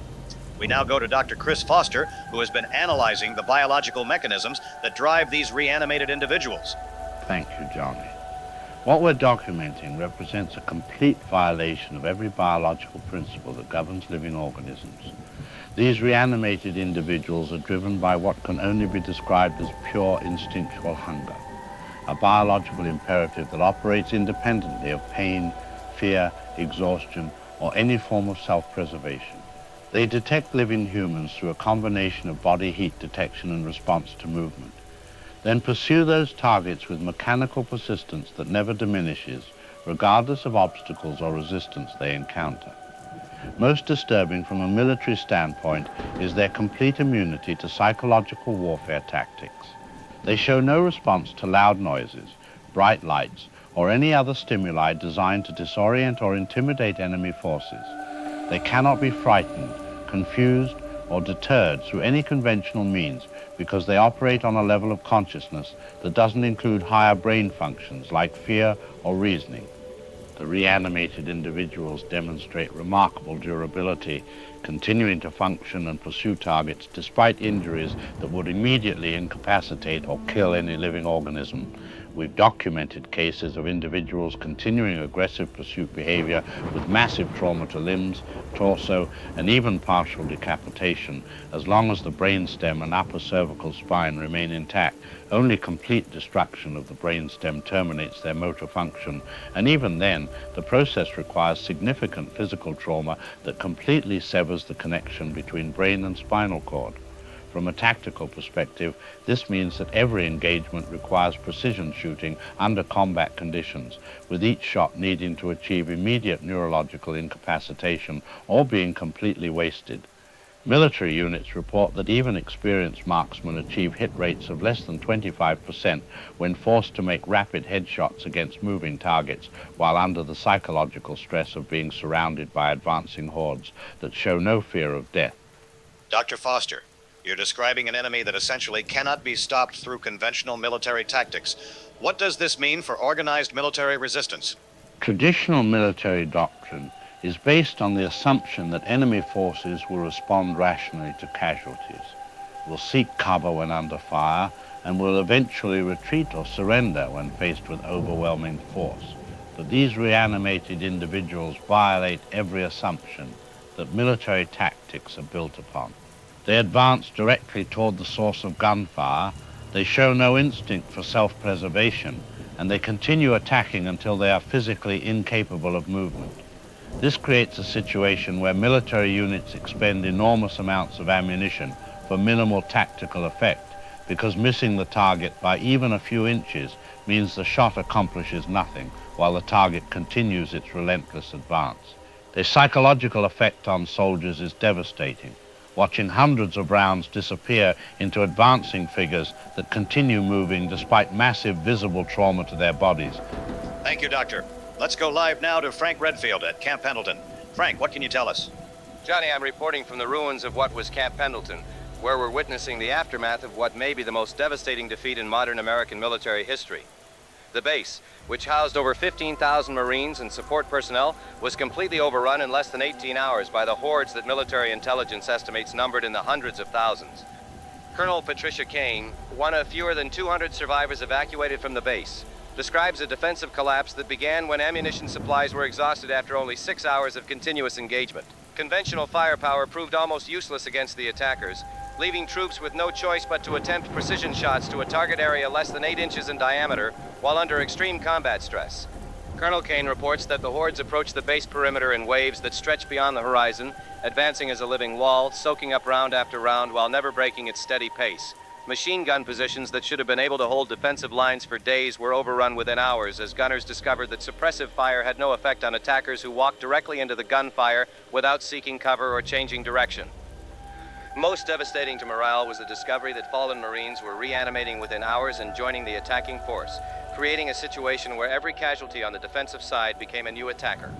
Colonel Kane describes the psychological horror of watching fellow Marines she had served with for years, shambling toward defensive positions with massive trauma wounds, their bodies showing fatal damage but somehow still functioning with that same relentless hunger for living flesh. What is the current status of military ammunition supplies designed for this type of engagement? Johnny, quartermasters report that ammunition consumption rates for precision headshot engagements are running at nearly 10 times the rate of conventional combat operations. When every shot must be a kill shot to a specific target area, and when miss rates under combat stress exceed 75% even among experienced marksmen, ammunition supplies that were designed to last for months of conventional warfare are being exhausted within days or hours. Military supply chains were never designed to support combat operations where the only effective targeting method requires precision marksmanship for every single shot. Standard combat doctrine assumes that suppressive fire, area denial weapons, and overwhelming volume of fire will achieve tactical objectives, but none of those approaches have any effect on targets that feel no pain and show no self-preservation instincts. Manufacturing facilities that produce specialized ammunition for maximum cranial damage simply cannot keep pace with consumption rates that require hundreds of rounds to stop dozens of attackers. In breaking developments, we're receiving reports that several major military installations have implemented controlled demolition protocols, destroying their own facilities rather than allowing them to be overrun and their personnel added to the undead groups. The Pentagon has confirmed that nuclear weapons facilities, biological research centers, and major ammunition depots are being destroyed by their own personnel to prevent these resources from falling into a situation where they could pose additional threats to remaining civilian populations. Perhaps most ominously, we're receiving scattered reports that some military commanders have made the decision to implement final protocols using their remaining ammunition, not to engage the attackers, but to prevent their own personnel from joining the ranks of the reanimated after being overrun. Military communications intercepted by civilian radio operators suggest that entire units are choosing collective suicide rather than face the certainty of being overwhelmed, killed, and reanimated as part of the attacking force. Satellite imagery obtained from international sources shows that the reanimated groups have now converged into massive concentrations that cover large areas, moving slowly but inexorably toward the few remaining areas where organized human resistance might still exist. The sound they produce, that collective moaning of millions of reanimated voices, has become audible across vast distances, creating what researchers describe as a constant background noise of approaching death that can be heard miles away from the advancing hordes. For any military personnel or civilian survivors who may still be receiving this transmission, current evidence suggests that conventional resistance is no longer viable and that survival depends entirely on avoiding contact rather than attempting to fight. Every shot fired draws attention from vast distances. Every defensive position eventually becomes a target for converging masses that number in the hundreds of thousands. And every person lost to the hordes increases their numbers while reducing the population of the living. This is Johnny Rhodes, and we'll continue broadcasting as long as our position remains secure, though we're preparing for the possibility that organized communication may soon become impossible as the hordes converge on all remaining centers of human activity.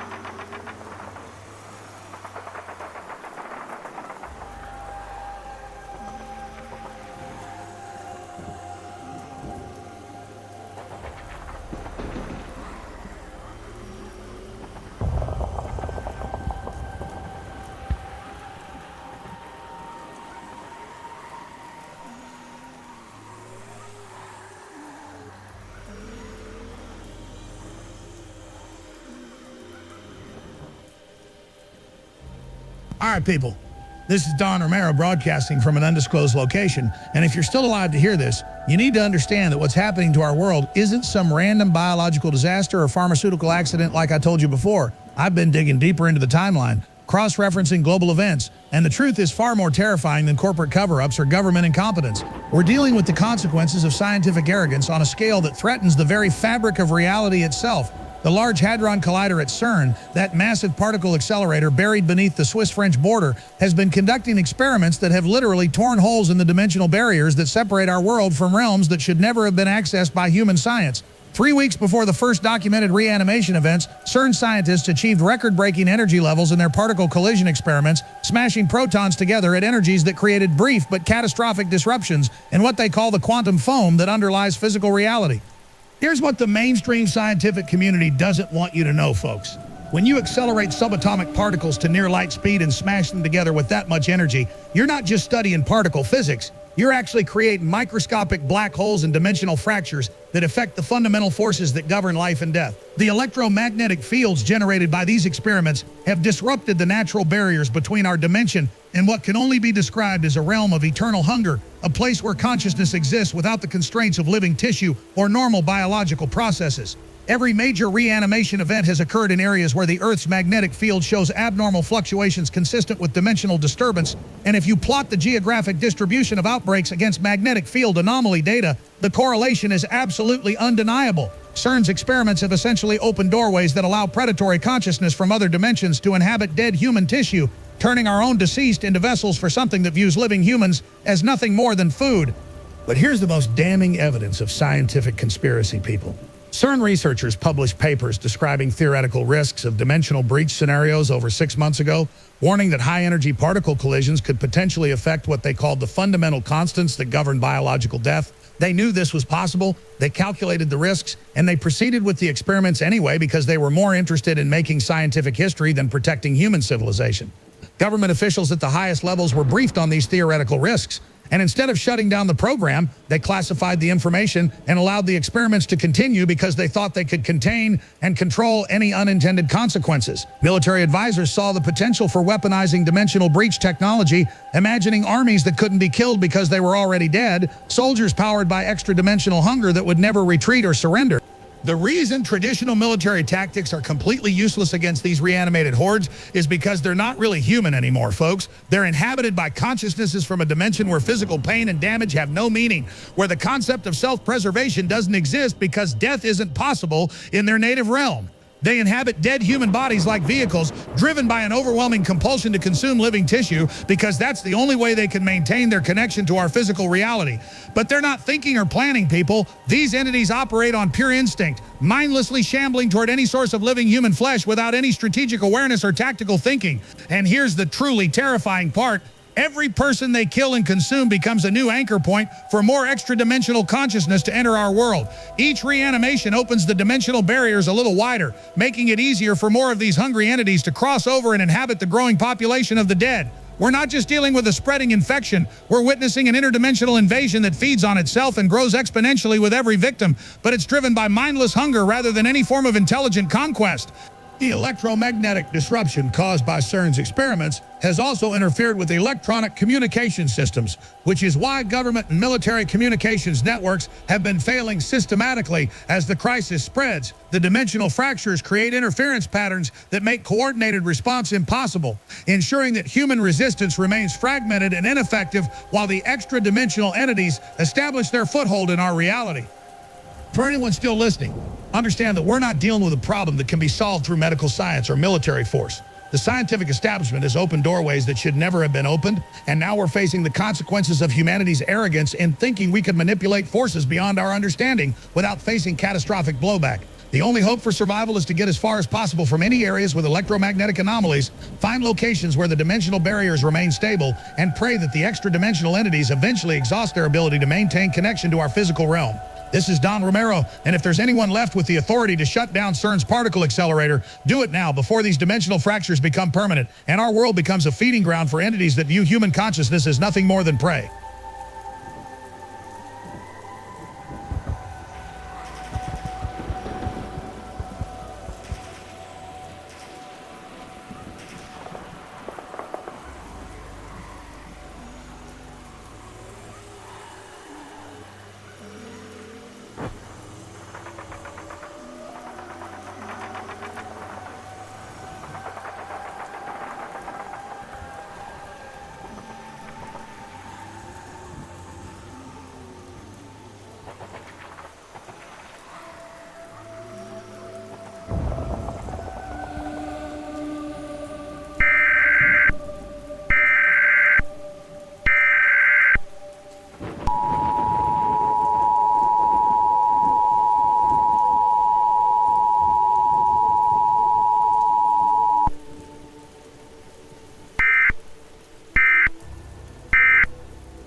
This is an official emergency alert from the United States Emergency Broadcasting System. All civilian populations are advised to remain in secure locations and avoid any contact with affected individuals. Do not attempt to assist or approach persons exhibiting aggressive behavior or signs of physical deterioration. Federal authorities have implemented martial law in all affected regions. Citizens are instructed to comply with all directives from military and law enforcement personnel. Unauthorized movement between designated zones is prohibited. Violators will be detained or engaged with necessary force to maintain quarantine protocols. The following areas have been designated as exclusion zones. Entry is forbidden to all civilian personnel. New York Metropolitan Area, Los Angeles Basin, Chicago Metropolitan Region, Miami-Dade County, Philadelphia Metropolitan Area, Detroit Urban Zone, Boston Metropolitan Region. Additional exclusion zones are being established as conditions warrant. All major highways, interstate systems, and transportation networks in affected regions have been suspended. Air travel has been terminated at all civilian airports. Maritime traffic in affected coastal areas has been suspended indefinitely. Citizens should monitor emergency broadcast frequencies for updated information. Local emergency services may be unavailable in affected areas. Individuals requiring medical assistance should attempt to reach designated safe zones established by military authorities. Communication networks may experience disruption. Citizens should maintain backup communication methods and emergency supplies. Do not trust unofficial information sources. Rumors and unverified reports may endanger public safety. Follow only official government communications through authorized emergency broadcasting channels. Affected individuals cannot be treated using conventional medical procedures. Do not attempt rescue operations for persons exhibiting symptoms of aggressive behavior or physical deterioration. Contact with bodily fluids from affected individuals may result in transmission of the condition. Maintain distance of at least 100 yards from any affected persons. The condition cannot be cured or treated. Persons exhibiting symptoms should be considered permanently affected and extremely dangerous.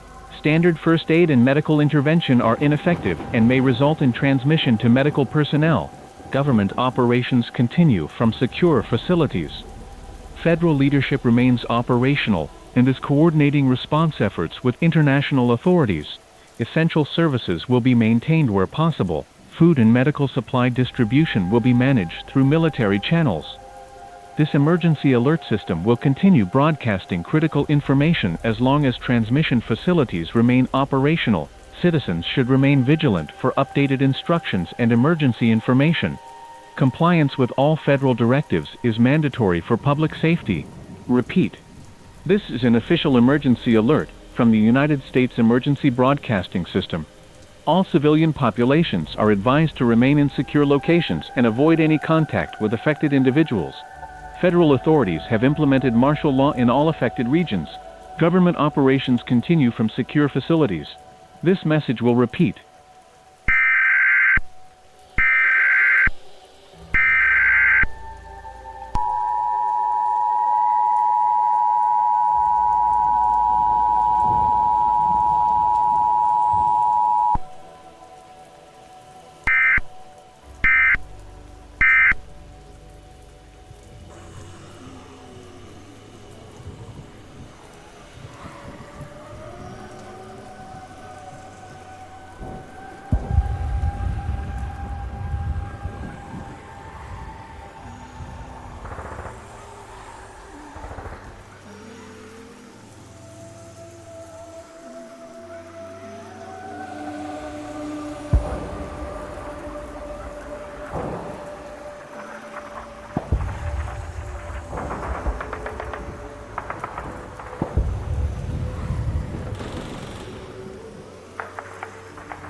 I'm Johnny Rhodes reporting from the Cheyenne Mountain Air Force Station Emergency Operations Center, located 500 feet beneath NORAD's hardened facility.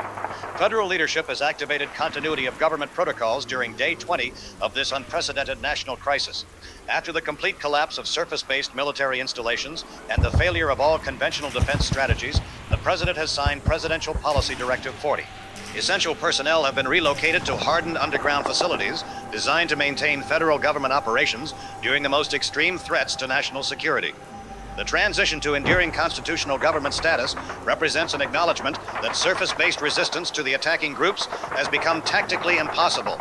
The last remaining elements of the 82nd Airborne Division are reporting complete ammunition exhaustion and imminent overrun.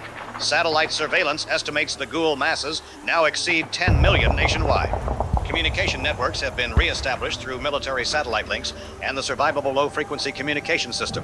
This connects 14 major underground installations across the continental United States, allowing coordinated government operations to continue despite the complete collapse of civilian infrastructure and surface-based military commands. With us now from the medical facility within this complex is Dr. Barbara Chambers. Doctor? Johnny, I'm broadcasting from the medical facility within this secure underground complex, where we've established what may be the last functioning research laboratory capable of studying this crisis under controlled conditions. Based on our analysis of data collected from surface operations before their evacuation, we can now provide a comprehensive understanding of how these reanimated individuals operate and why conventional countermeasures have proven completely ineffective. The shambling behavior we observe is driven by primitive brainstem function that continues to operate even after clinical death and decomposition have eliminated higher cognitive processes. These individuals detect living humans through a combination of heat signature tracking and response to movement, then pursue those targets with mechanical persistence that continues indefinitely until they either reach their objective or suffer complete destruction of the neurological structures that control motor function.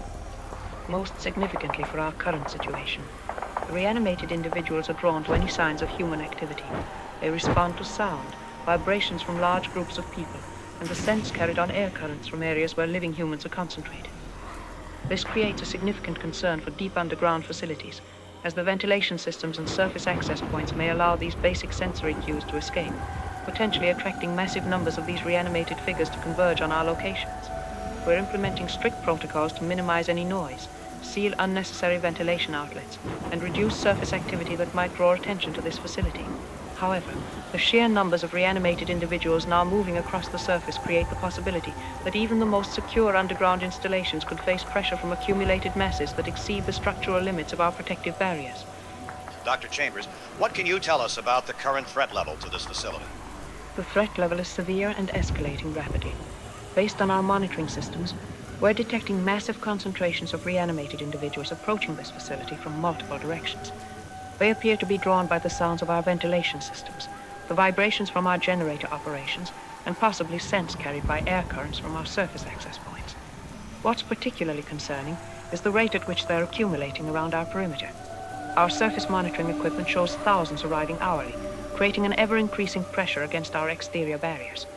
While these facilities were designed to be impregnable, the sustained weight and persistence of thousands of reanimated individuals pressing against them simultaneously represents a threat scenario that was never considered during construction. Thank you, Dr. Chambers. Let's go now to Frank Redfield, who has been observing the situation from our surface monitoring station. Frank? Thanks, Johnny. I'm reporting from the surface observation deck of this facility, which provides a view of the surrounding landscape that can only be described as a vision of the end of the world. Across the mountain valleys and plains that stretch to the horizon, the groups have converged into a continuous mass of moving figures that covers the entire visible landscape. Military observers estimate that we're looking at aggregations of reanimated individuals numbering in the millions, all moving in the same general direction. They're following heat signatures and electromagnetic emissions toward areas where they detect signs of living human activity.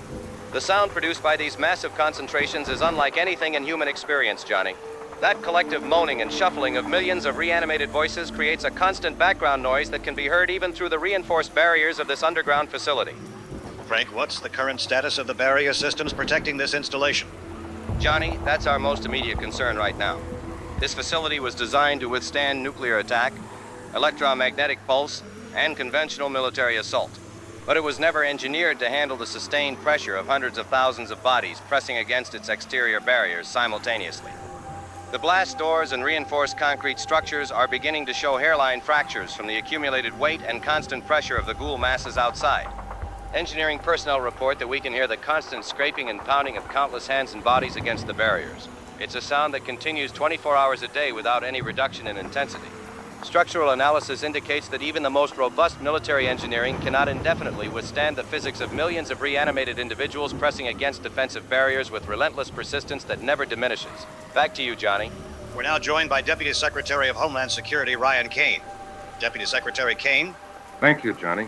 I want to assure the American people that the federal government remains fully operational and committed to addressing this unprecedented crisis.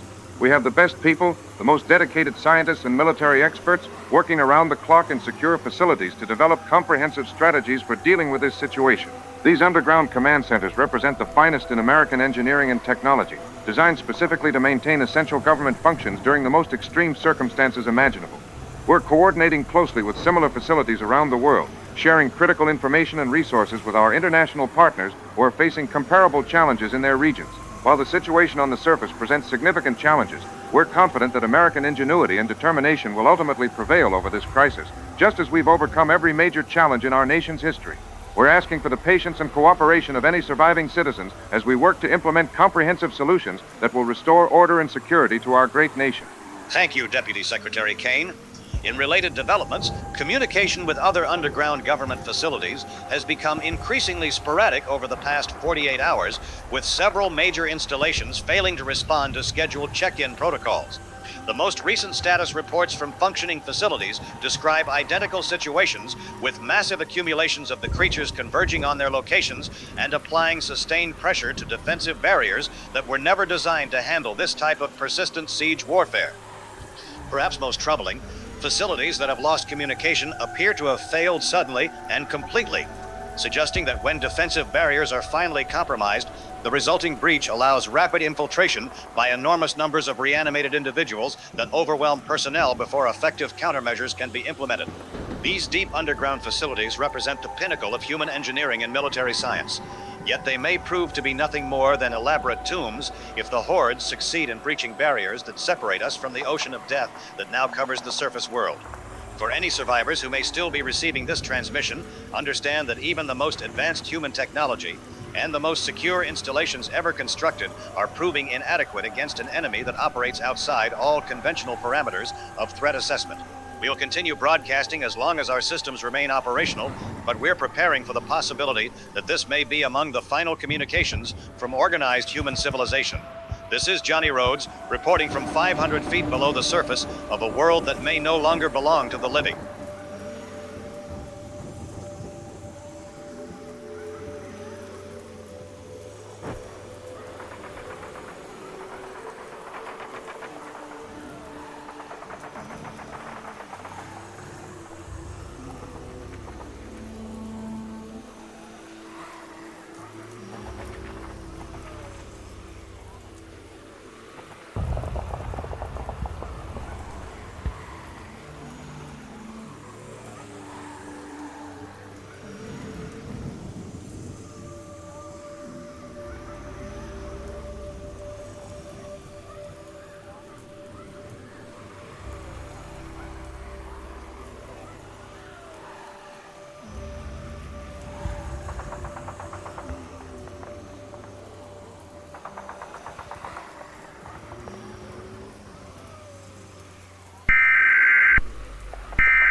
This is an emergency alert from the United States Emergency Broadcasting System.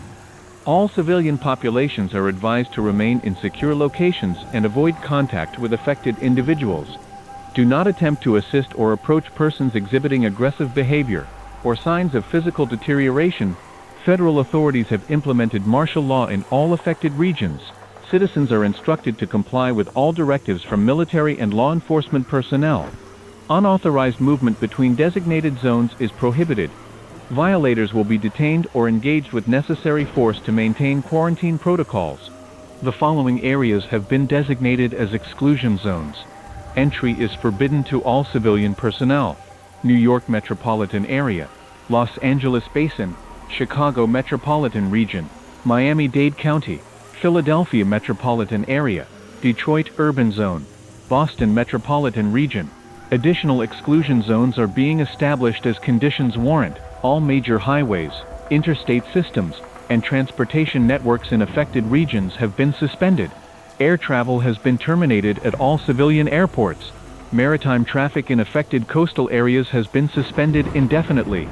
Citizens should monitor emergency broadcast frequencies for updated information. Local emergency services may be unavailable in affected areas. Individuals requiring medical assistance should attempt to reach designated safe zones established by military authorities. Communication networks may experience disruption. Citizens should maintain backup communication methods and emergency supplies. Do not trust unofficial information sources. Rumors and unverified reports may endanger public safety.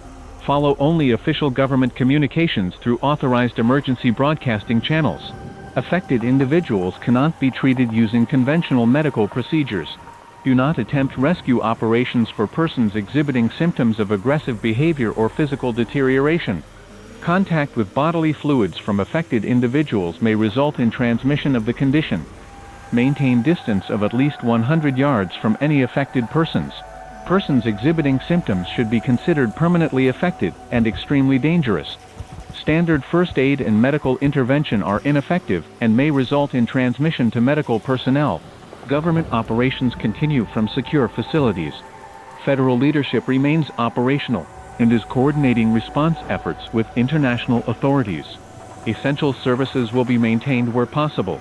Food and medical supply distribution will be managed through military channels. This emergency alert system will continue broadcasting critical information as long as transmission facilities remain operational. Citizens should remain vigilant for updated instructions and emergency information. Compliance with all federal directives is mandatory for public safety. Repeat.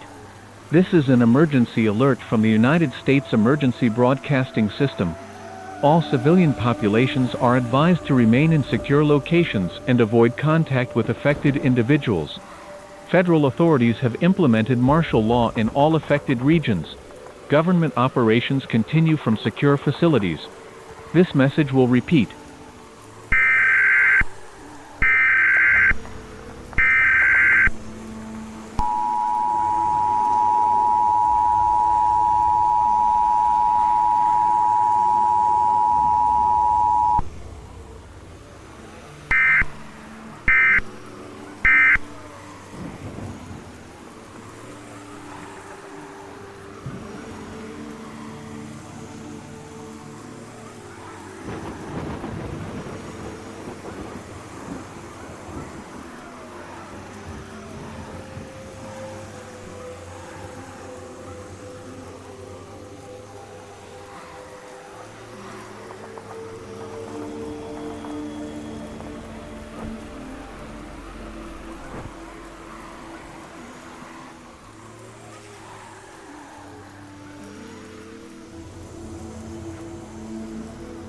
We interrupt our regular underground broadcast with an emergency presidential address.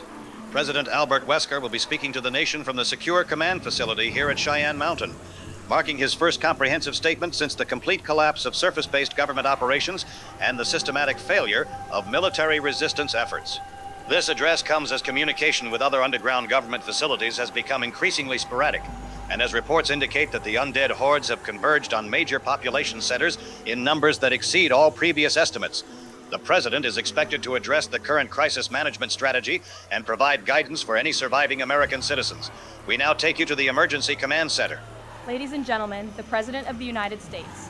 My fellow Americans, I'm speaking to you tonight from the Cheyenne Mountain Emergency Operations Center, the most incredible underground facility you've ever seen.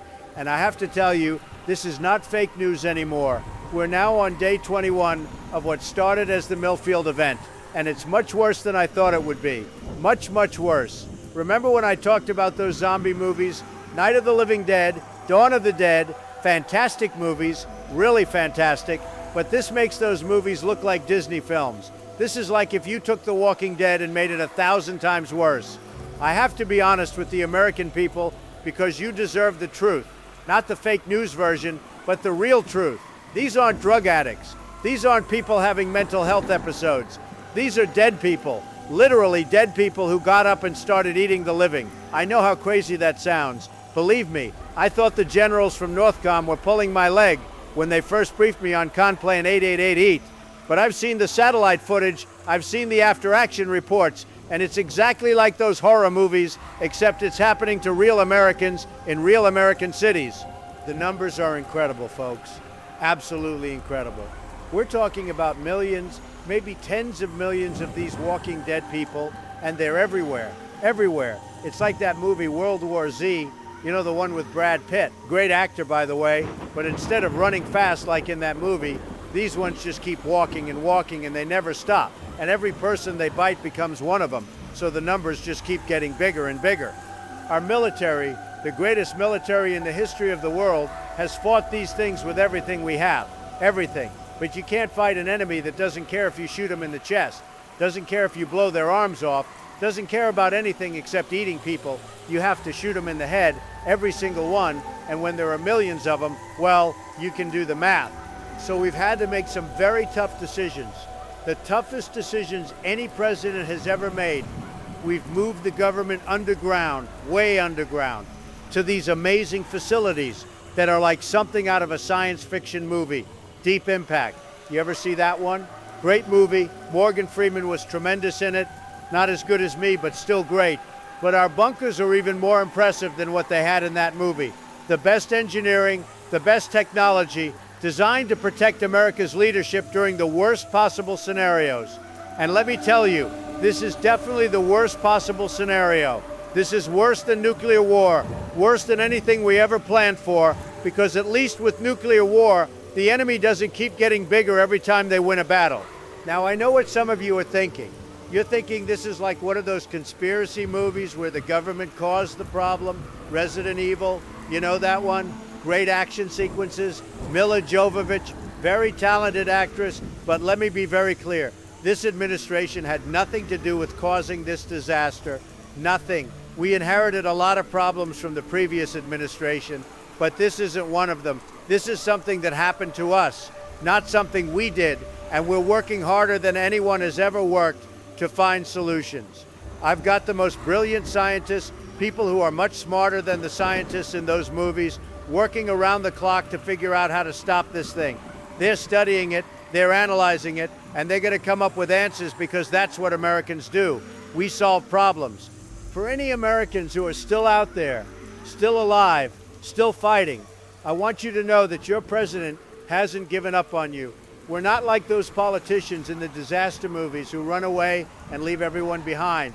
Remember Independence Day? Tremendous movie. Bill Pullman gave a beautiful speech, really beautiful. And that's what we're doing here. We're fighting back. We're coordinating with other countries, other leaders who are dealing with the same thing. Because this isn't just happening in America, it's everywhere. The whole world is dealing with this nightmare. But if you're listening to this, if you're still alive, here's what you need to know. These dead people, these zombies, you can't reason with them, you can't negotiate with them, and you definitely can't outrun them forever. You have to hit them in the head, destroy the brain. That's the only thing that stops them. It's just like in the movies, except the movies made it look easier than it really is. Stay hidden, stay quiet, and don't try to be a hero unless you have to be. This isn't like those action movies where one guy with a machine gun can save the world. Rambo, Die Hard, great movies, really great. But this is real life. And in real life, even the best soldiers get overwhelmed when there are too many enemies. We're working on rescue operations. We're working on safe zones, but it's going to take time. And we need survivors to be smart and careful until we can get to them. This is not the end of America. This is not the end of the world, even though it looks like something from an apocalypse movie. We've been through tough times before. We've faced impossible odds before, and we've always come out stronger on the other side. We're going to beat this thing. We're going to find a way to stop it, and we're going to rebuild our great nation even better than it was before. God bless America. God bless our survivors, and God help us all get through this nightmare. Stay strong, stay hidden, and remember that your government is still working for you, even if we have to do it from underground bunkers that look like something out of a movie. We will get through this together, and when we do, it's going to be tremendous, really tremendous.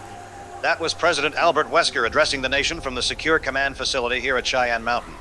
The President's acknowledgement of the true nature of this crisis marks a dramatic departure from his earlier dismissive statements, with his repeated references to zombie films reflecting what appears to be his attempt to contextualize an unprecedented reality through familiar entertainment frameworks. His admission that the situation is worse than those horror movies represents the first official government confirmation of the reanimated nature of this threat. The president's tone, while maintaining his characteristic speaking style, conveyed a sobering recognition of the government's limited capabilities against this crisis.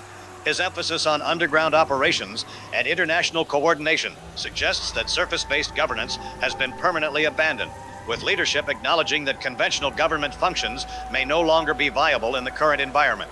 Communication monitoring indicates that several underground government facilities have failed to respond to scheduled check-ins since the president's address, suggesting that even these supposedly impregnable installations may be vulnerable to the massive concentrations of reanimated individuals that continue to converge on remaining centers of human activity.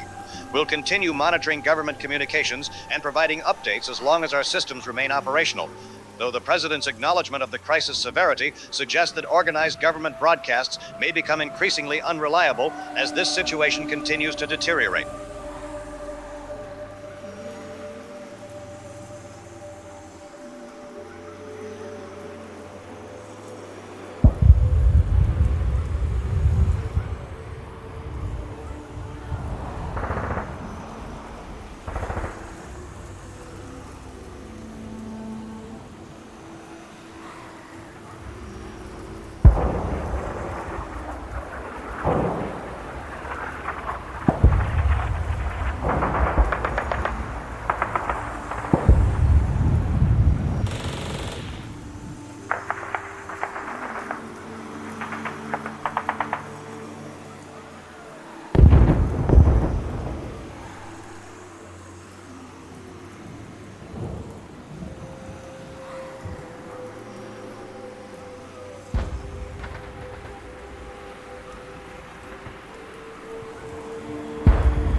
This is Johnny Rhodes broadcasting from what was supposed to be the most secure government facility ever constructed, 500 feet beneath Cheyenne Mountain, where military escort units relocated our broadcast equipment after the collapse of our previous facility. I'm here to report that even this installation, designed to withstand nuclear warfare and every conceivable military threat, is now under siege by forces that our engineers never imagined when they built these defenses.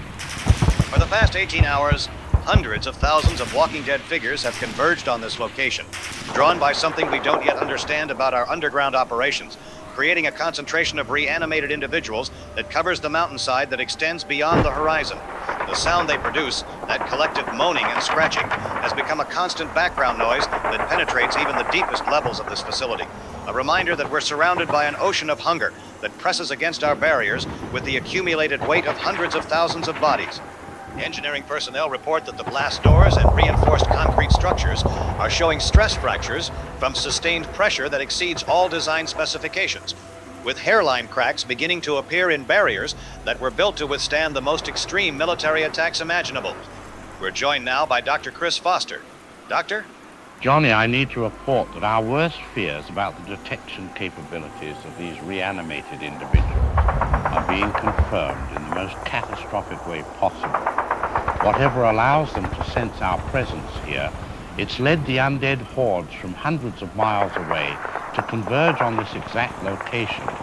Satellite imagery shows streams of reanimated figures moving toward us from every direction, following some unknown signal that guides them directly to our position. Something about our underground operations has penetrated the mountain itself, allowing these creatures to detect our presence through hundreds of feet of solid rock and reinforced concrete. We don't know if it's something we're doing or something about them we haven't yet discovered. Most disturbing, the accumulated weight of hundreds of thousands of bodies is creating pressure that approaches the compressive limits of the mountain itself. We're not just dealing with the failure of human engineering. We're witnessing forces that are literally reshaping the geological structure of this location.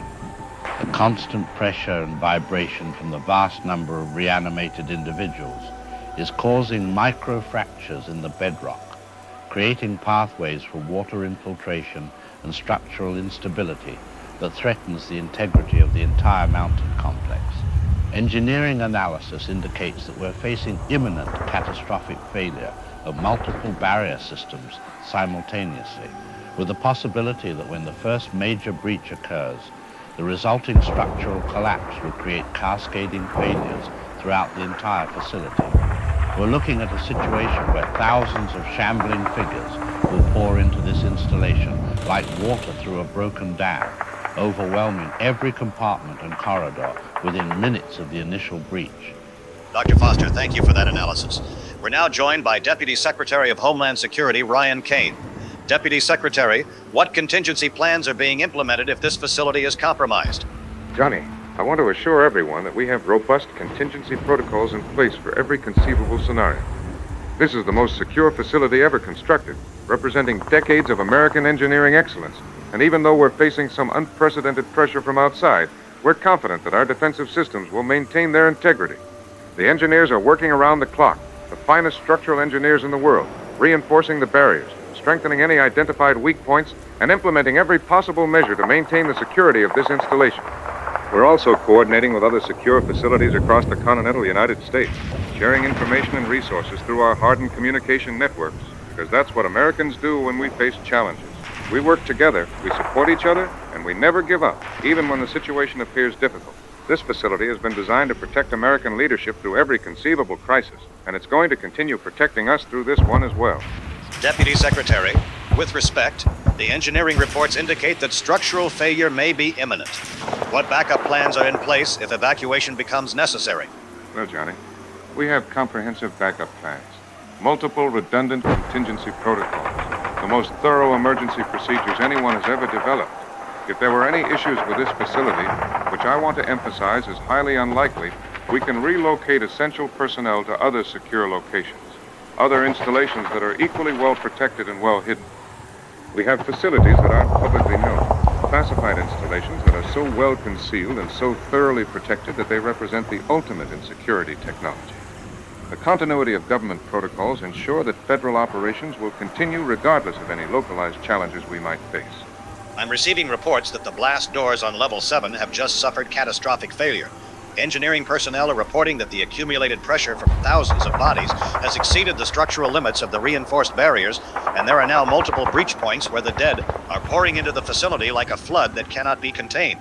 Security teams are falling back to inner defensive positions, but the sheer number of reanimated individuals entering through the compromised barriers is overwhelming every checkpoint and sealed compartment they encounter. The sound of metal groaning and concrete cracking is echoing throughout the installation as the structural integrity of the entire complex begins to collapse under the impossible weight and pressure of thousands of walking corpses pressing against barriers that were never designed to handle this type of sustained siege warfare.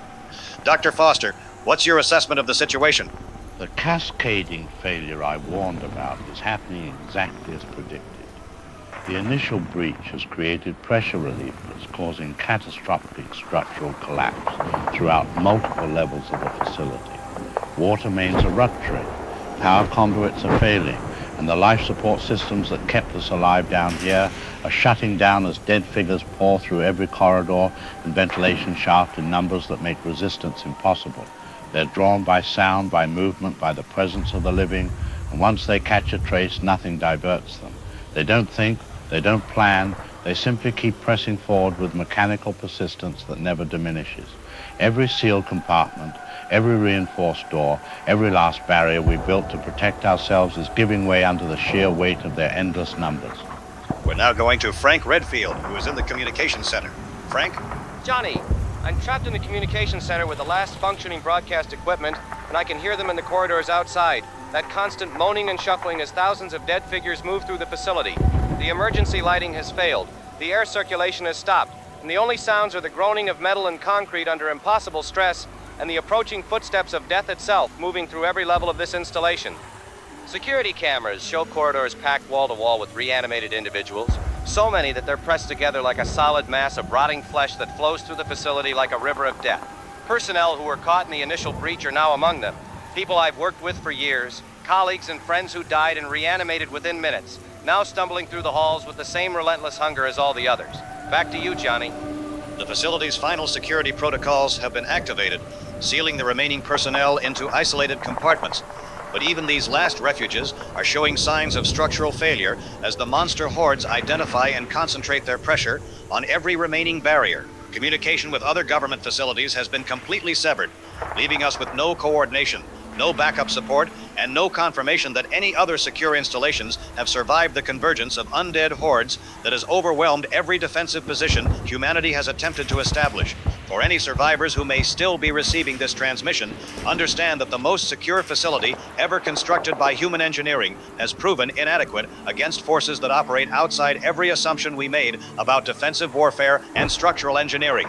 The blast doors behind me are beginning to buckle, and I can hear the sounds of approaching death moving through the corridors toward this final broadcasting position. The groaning of metal and concrete, the constant moaning of thousands of reanimated voices, and the scraping of countless hands against barriers that were designed to protect the continuity of human civilization. But there will be no continuity, no survival of organized government, no technological solutions to a crisis that has consumed every institution and defensive measure that humanity created to protect itself. This is Johnny Rhodes, and this may be the final transmission from organized human civilization, broadcasting from a tomb 500 feet underground as the mountain itself collapses under the weight of death, and the last lights of human knowledge and communication are extinguished by forces that hunger for nothing more than living flesh. God help anyone still listening, because there is no one left to help, no government left to save you, and no refuge that can protect you from the endless hunger that now covers the earth.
My beloved congregation, if any of you can still hear my voice in this hour of ultimate darkness, know that what we witness today is not the victory of evil over good, but the final fulfillment of prophecy that has been written in the Holy Scriptures for thousands of years.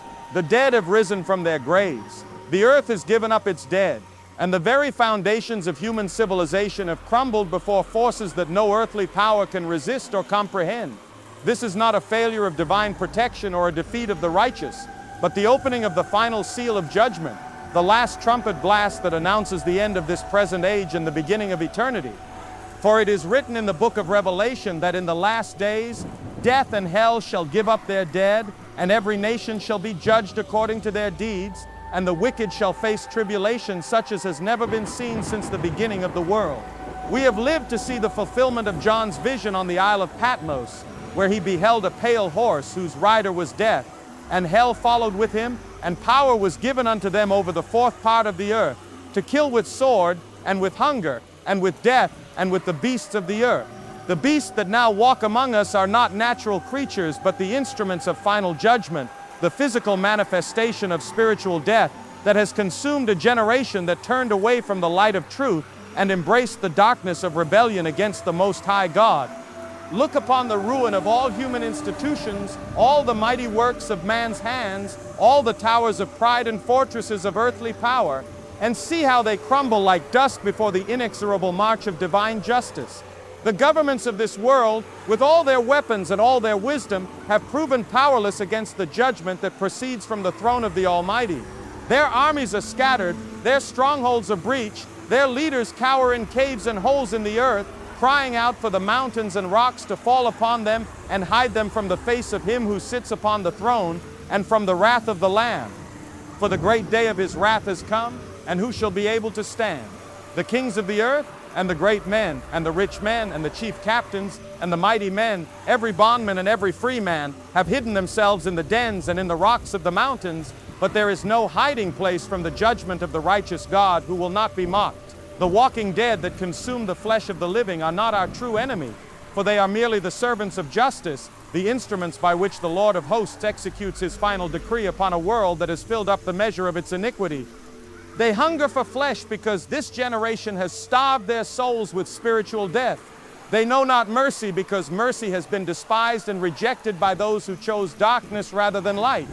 Every shambling corpse that tears at the bodies of the living is a testimony to the wages of sin, which is death, and every cry of agony from those who are consumed is an echo of the eternal torment that awaits all who die in their sins without Christ as their Savior and Redeemer.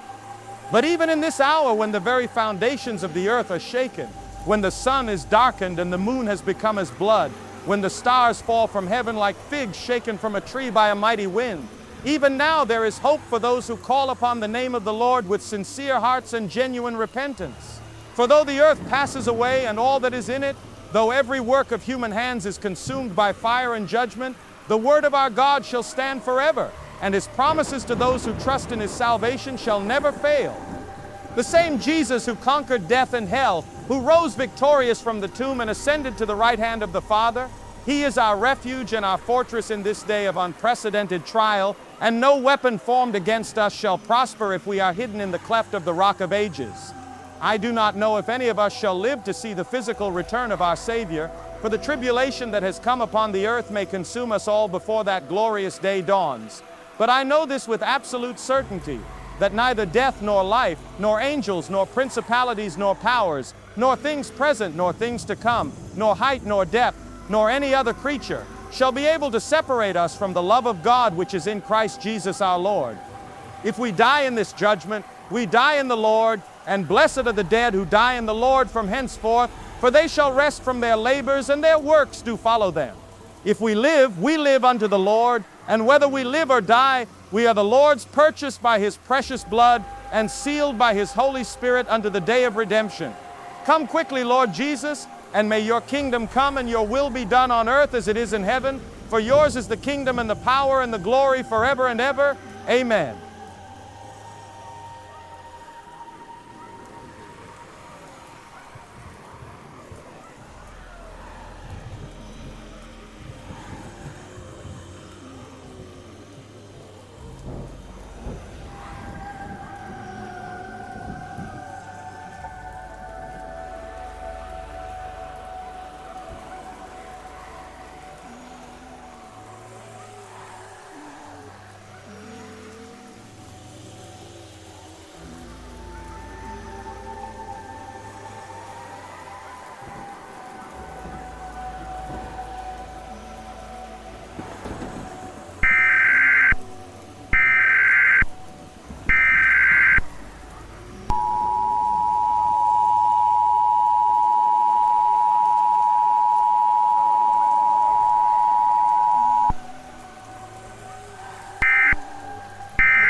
Emergency broadcast system, automated protocols engaged.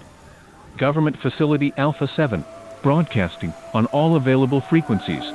Warning to all remaining civilian populations: avoid all contact with reanimated individuals. Maintain safe distance of at least 100 yards. Do not attempt rescue operations or approach affected persons. Lethal force authorized for self-defense purposes only. This facility is experiencing structural compromise. Blast doors showing stress fractures. Backup power systems functioning at reduced capacity. All personnel have been evacuated or are presumed lost.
This is Jimmy Bowman broadcasting on emergency frequencies from a mobile location somewhere in what used to be the United States of America.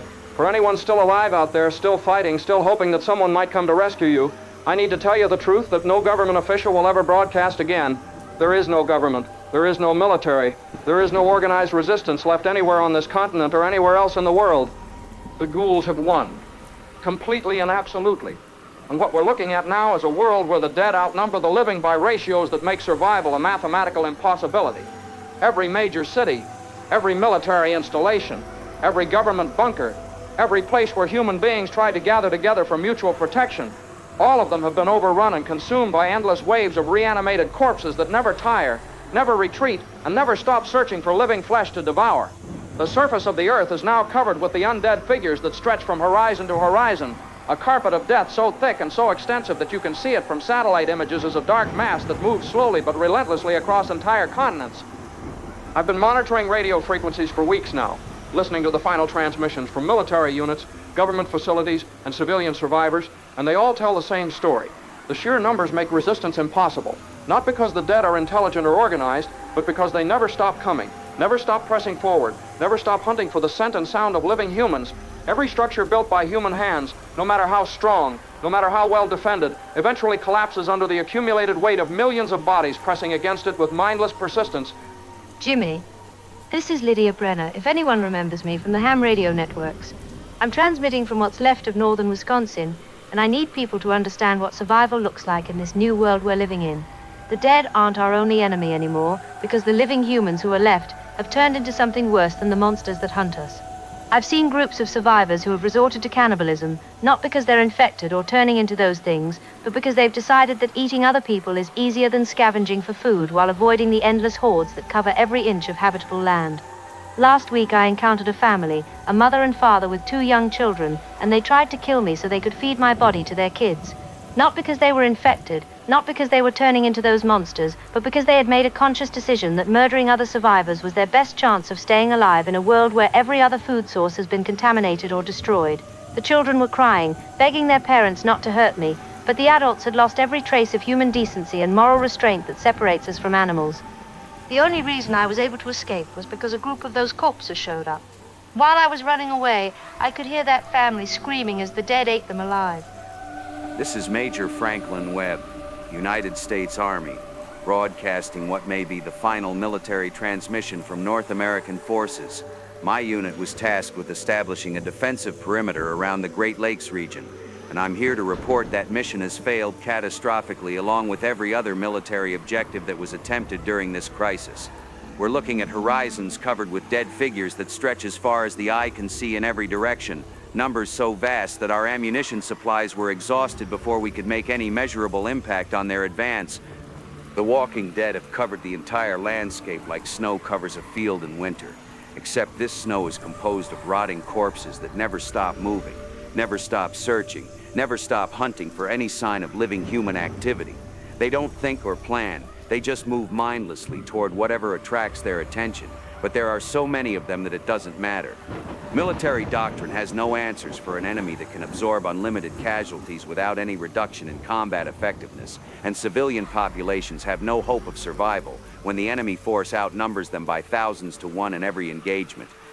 What Major Webb is describing matches every report I've received from military personnel across the globe before their communications went silent. The dead don't just outnumber the living, they vastly outnumber every living person who ever existed at any point in human history.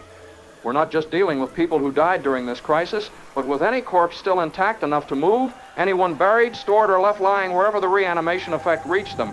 Cemeteries that are decades or centuries old have been torn open, the soil pushed up from below as every body not yet reduced to dust clawed its way free and joined the undead masses. Ancient burial grounds, forgotten graveyards, mass graves from wars and plagues, every place where the earth still held flesh and bone, all of them have contributed to the growing armies of the dead.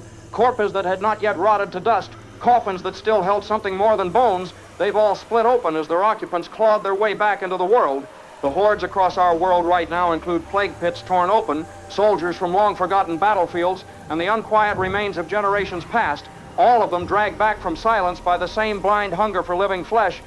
For any survivors still listening, understand that there is no safe place, no refuge, no government coming to rescue you. and no hope that this situation will improve or resolve itself over time. The best you can do is stay mobile, stay hidden, and save your last bullet for yourself when you can't run anymore, because being eaten alive by corpses is a death that no human being should have to endure. Don't let them take you alive. Don't let yourself become another member of the endless horde that hunts the few remaining living souls on this planet. The world as we knew it is over, finished, consumed by forces that turned our own dead against us and made survival a temporary postponement of the inevitable rather than a realistic long-term possibility. Human civilization lasted for thousands of years, but it ended in a matter of weeks when the dead decided they were hungry and there were more of them than there were of us. God help anyone still breathing, because there's no one else left who can help, and nowhere left to run where the shambling dead won't eventually find you and drag you down into the endless hunger that has consumed our world.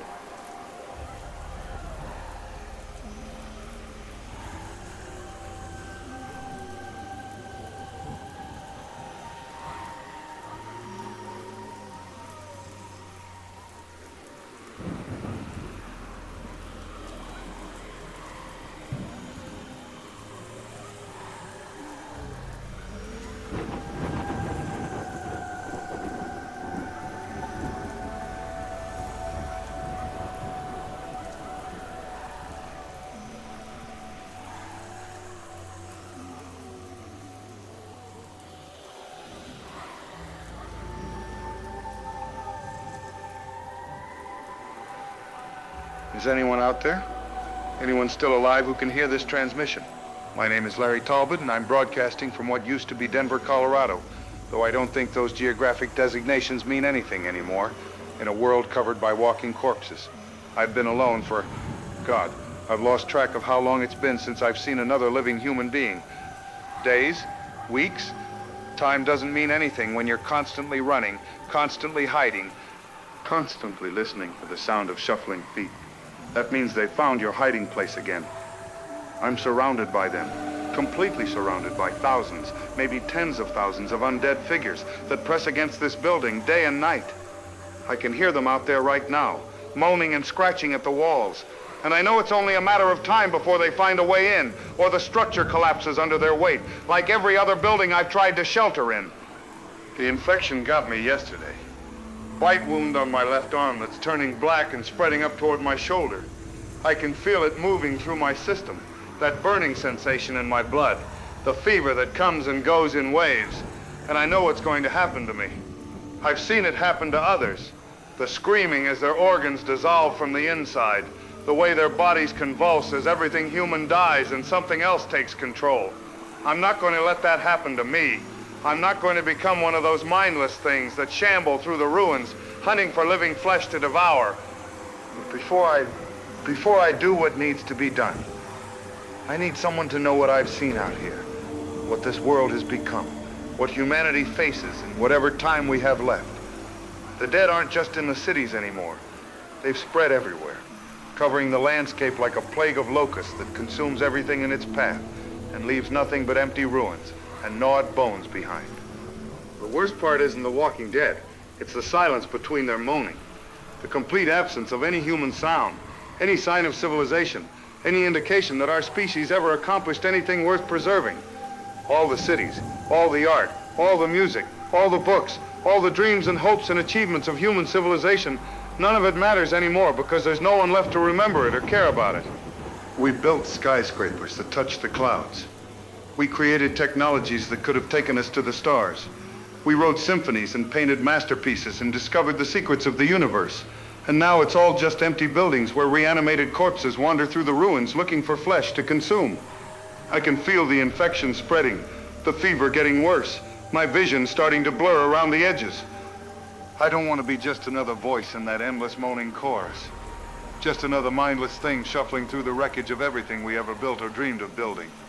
But right now I'm still human, still capable of remembering what we were before the dead rose up and took our world away from us. And before that memory dies with me, I'm choosing to end this on my own terms, while I still have a choice.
Final automated broadcast government facility, Alpha 7. Structural integrity compromised. Blast doors breached on levels 1 through 7. Backup power failing. Emergency broadcasts will continue as long as transmission equipment remains operational. Do not approach this facility. Structure is unstable. This is the final transmission from automated emergency systems. All personnel are presumed lost. Facility overrun. God help anyone still listening. Transmission ending.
Satellite transmission, European Broadcasting Network emergency frequency.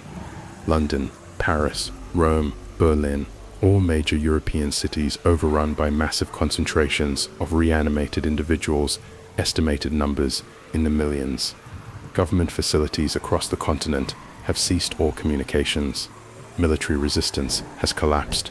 Civilian populations presumed lost. Asian Broadcasting Consortium, final transmission from Tokyo. Beijing, Mumbai, Jakarta, similar reports of total infrastructure collapse, undead hordes covering entire metropolitan areas, Australian Emergency Network Sydney, Melbourne, Perth, no longer responding. Satellite imagery shows movement across entire continent.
Well, here I am again, broadcasting from what I thought was going to be a secure location, talking to, well, probably no one at this point. This is Ben Kennedy, and if you're somehow still alive and listening to this, you're probably in the same situation I'm in. Alone, scared, running out of supplies, and wondering how the hell we got to this point where having a conversation with another human being has become impossible. You know, when I started doing this podcast, Late Night Conversations, I thought I was just going to be talking to people about weird news stories, conspiracy theories, maybe some paranormal stuff that would give people a little thrill before they went to bed. I never imagined I'd be broadcasting the end of the world, watching human civilization collapse in real time while I tried to make sense of it for an audience that probably stopped existing weeks ago. I keep thinking about the early days of this crisis, when Sheriff McClellan called in to talk about those strange attacks at the cemetery. We treated it like it was just another weird news story, something unusual but containable, the kind of thing that would get resolved by experts and authorities while the rest of us went about our normal lives. I remember making jokes about zombie movies, asking the sheriff if he thought we were dealing with some kind of Night of the Living Dead situation, and both of us laughing because of course that was impossible. Of course the dead don't come back to life and start eating people. Of course that's just Hollywood fantasy, except it wasn't.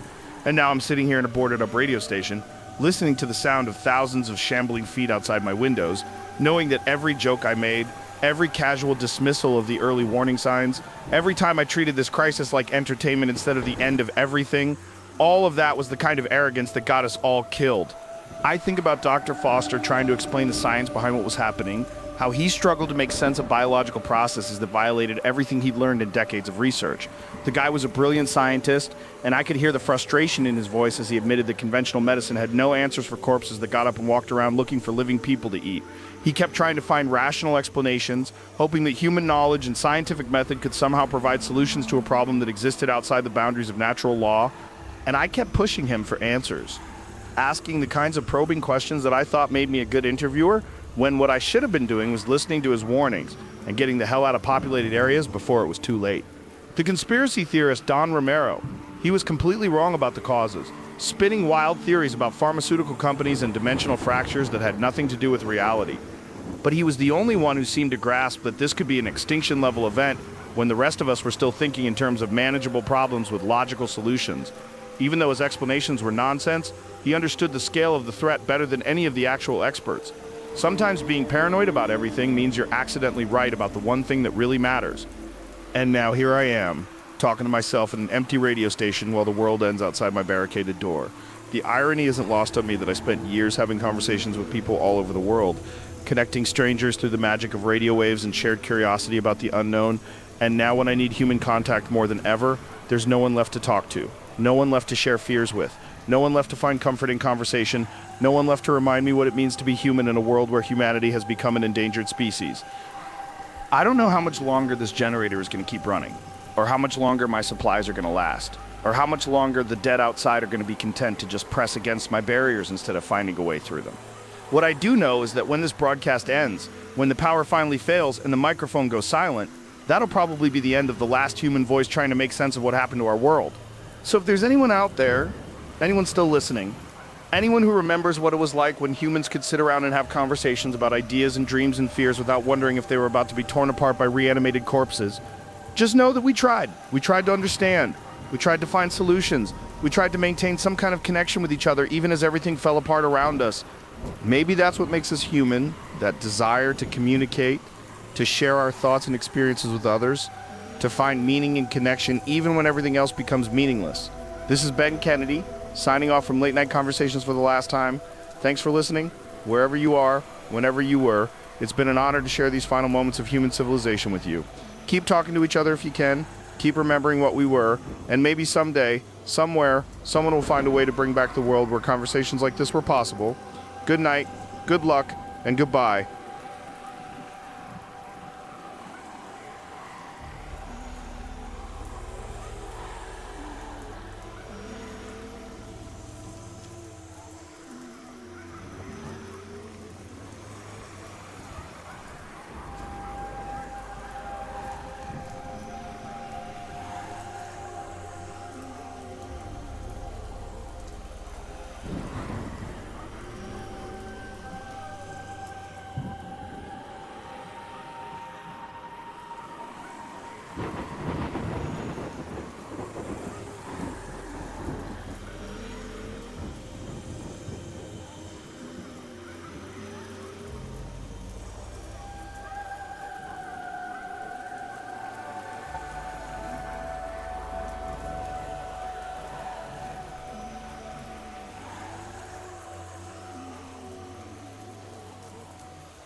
If you are hearing this, it means the Cheyenne Mountain facility has been overrun by the dead.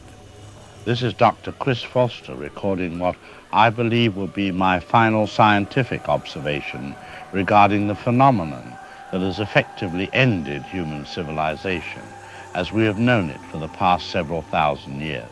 I am currently isolated in a research facility that has maintained structural integrity longer than most installations, though I can hear the persistent sounds of reanimated individuals attempting to breach our defensive barriers and our engineering assessments indicate that complete structural failure is inevitable within the next 24 to 48 hours. As a scientist who has spent the better part of his career believing that every natural phenomenon could be understood through careful observation, analysis, and application of scientific method, I find myself compelled to document our complete and absolute failure to comprehend or combat the forces that have destroyed our species. The reanimated individuals that now dominate the Earth's surface operate according to principles that exist outside the established laws of biology, physics, and chemistry as we understand them. From a purely observational standpoint, what we have witnessed represents the most comprehensive failure of human knowledge and technology in recorded history. Every assumption we made about death, about biological processes, about the fundamental nature of consciousness and motor function, all of these assumptions have proven not merely incorrect, but so fundamentally flawed that our entire scientific worldview has been rendered obsolete by observable reality. The reanimated individuals demonstrate motor coordination without functional nervous systems, purposeful behavior without measurable brain activity, and responses to stimuli despite the complete absence of the biological infrastructure that should be necessary for such capabilities. They detect and pursue living humans through methods that we cannot identify or measure using any scientific instruments at our disposal, and they demonstrate persistence and durability that violate basic principles of physics regarding energy conservation and structural integrity. Perhaps most significantly from a scientific perspective, the reanimation phenomenon has demonstrated that human science's understanding of life and death was not simply incomplete, but categorically wrong in ways that made our species fundamentally unprepared for a threat that operates outside natural law as we conceived it. We developed weapons based on assumptions about pain response and tissue damage that prove completely irrelevant when confronting entities that feel no pain and continue functioning despite massive physical trauma. We designed defensive strategies based on assumptions about enemy behavior and tactical thinking that proved useless against opponents who never retreat, never adapt their strategies, never show fatigue or fear or any other psychological response that military doctrine was designed to exploit. Our medical science proved incapable of treating or preventing a condition that converts living humans into reanimated corpses within hours, and our biological research failed to identify the mechanism by which dead tissue maintains motor function without the cellular processes that should be necessary for such activity. In every area where human knowledge should have provided solutions or countermeasures, we discovered that our understanding of natural law was so limited that we were essentially helpless against forces that we could observe but not comprehend. For any future researchers who might discover these recordings, assuming that human civilization somehow survives this catastrophe and eventually develops the scientific capability to understand what we could not, I want to emphasize that our failure was not due to lack of effort or inadequate resources. The finest scientific minds on the planet, working with the most advanced research equipment and unlimited government funding, proved incapable of developing effective countermeasures against a threat that operates according to principles we were unable to identify or measure. The reanimation phenomenon appears to involve some form of energy or organizing principle that can animate dead organic tissue, maintain complex motor responses without functional nervous systems, and create behavioral patterns that mimic predatory instincts without the cognitive processes normally associated with such behaviors. Whether this represents some previously unknown natural law, some form of external influence that we lack the scientific framework to detect, or something else entirely, it operates on a scale and through mechanisms that exceeded our species' capacity for scientific understanding. What I can document with certainty is that the reanimated individuals represent an extinction-level threat to human civilization that cannot be addressed through conventional scientific or technological approaches. Their numbers increase exponentially with every human death. They show no degradation in motor function or behavioral patterns over extended periods, and they demonstrate an apparently unlimited capacity to detect and pursue living humans, regardless of defensive measures or concealment strategies. From a population dynamics perspective, the mathematics of this situation make human survival statistically impossible over any extended time frame. The most important observation I can record for potential future analysis is that humanity's extinction appears to result not from an external invasion or natural disaster, but from the fundamental limitations of human knowledge when confronted with phenomena that exist outside our scientific paradigms. We were destroyed not by superior intelligence or advanced technology, but by our own inability to understand or adapt to forces that challenged every assumption we made about the nature of life, death, and biological reality. This concludes my final scientific documentation of the reanimation phenomena. I have prepared chemical means to ensure that my death will prevent reanimation and addition to the reanimated masses that have consumed our world. To whatever form of human civilization might eventually emerge from this catastrophe, learn from our failure to prepare for the impossible, and remember that scientific arrogance regarding the limits of natural law contributed to our species' inability to survive contact with forces beyond our comprehension. This is Dr. Chris Foster, ending final research documentation, and may future generations prove more capable of understanding what we could not.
Emergency Alert United States Broadcasting System. All remaining survivors take immediate shelter. Surface areas are no longer secure. Federal government facilities have been compromised. Military resistance has ceased in all operational areas. No safe zones remain operational. All major population centers have been overrun. New York, Los Angeles, Chicago, Miami, Philadelphia, Detroit, Boston, Washington, D.C. Civilian populations in these areas are presumed lost. Do not attempt travel to any major cities. All transportation networks have collapsed. Interstate highways are impassable. All airports are non-operational. Maritime evacuation is no longer possible. Military bases have been abandoned or overrun. Emergency services have ceased operations nationwide. No medical facilities remain functional. Affected individuals cannot be stopped by conventional means. The condition spreads through any contact with infected persons. There is no cure. There is no treatment. There is no rescue coming. Federal leadership has lost contact with all surface operations. International communication has been severed. Military command structure has collapsed. No coordinated government response is possible. Survivors are advised that you are on your own. Avoid all contact with other persons. Trust no one approaching on foot. This emergency broadcast system is operating on automated protocols only. No government personnel remain to update these transmissions. All secure facilities have been compromised or abandoned. This may be the final official communication from the United States government. To any survivor still receiving this transmission, the United States of America as an organized nation no longer exists. Martial law is meaningless without law enforcement. Government authority has ceased. You must rely on your own resources for survival. Avoid populated areas. Conserve ammunition. Save the last round for yourself. Emergency broadcast system power failing. Automated systems shutting down. This is the final transmission. May God help anyone still alive. End of official communications. System offline.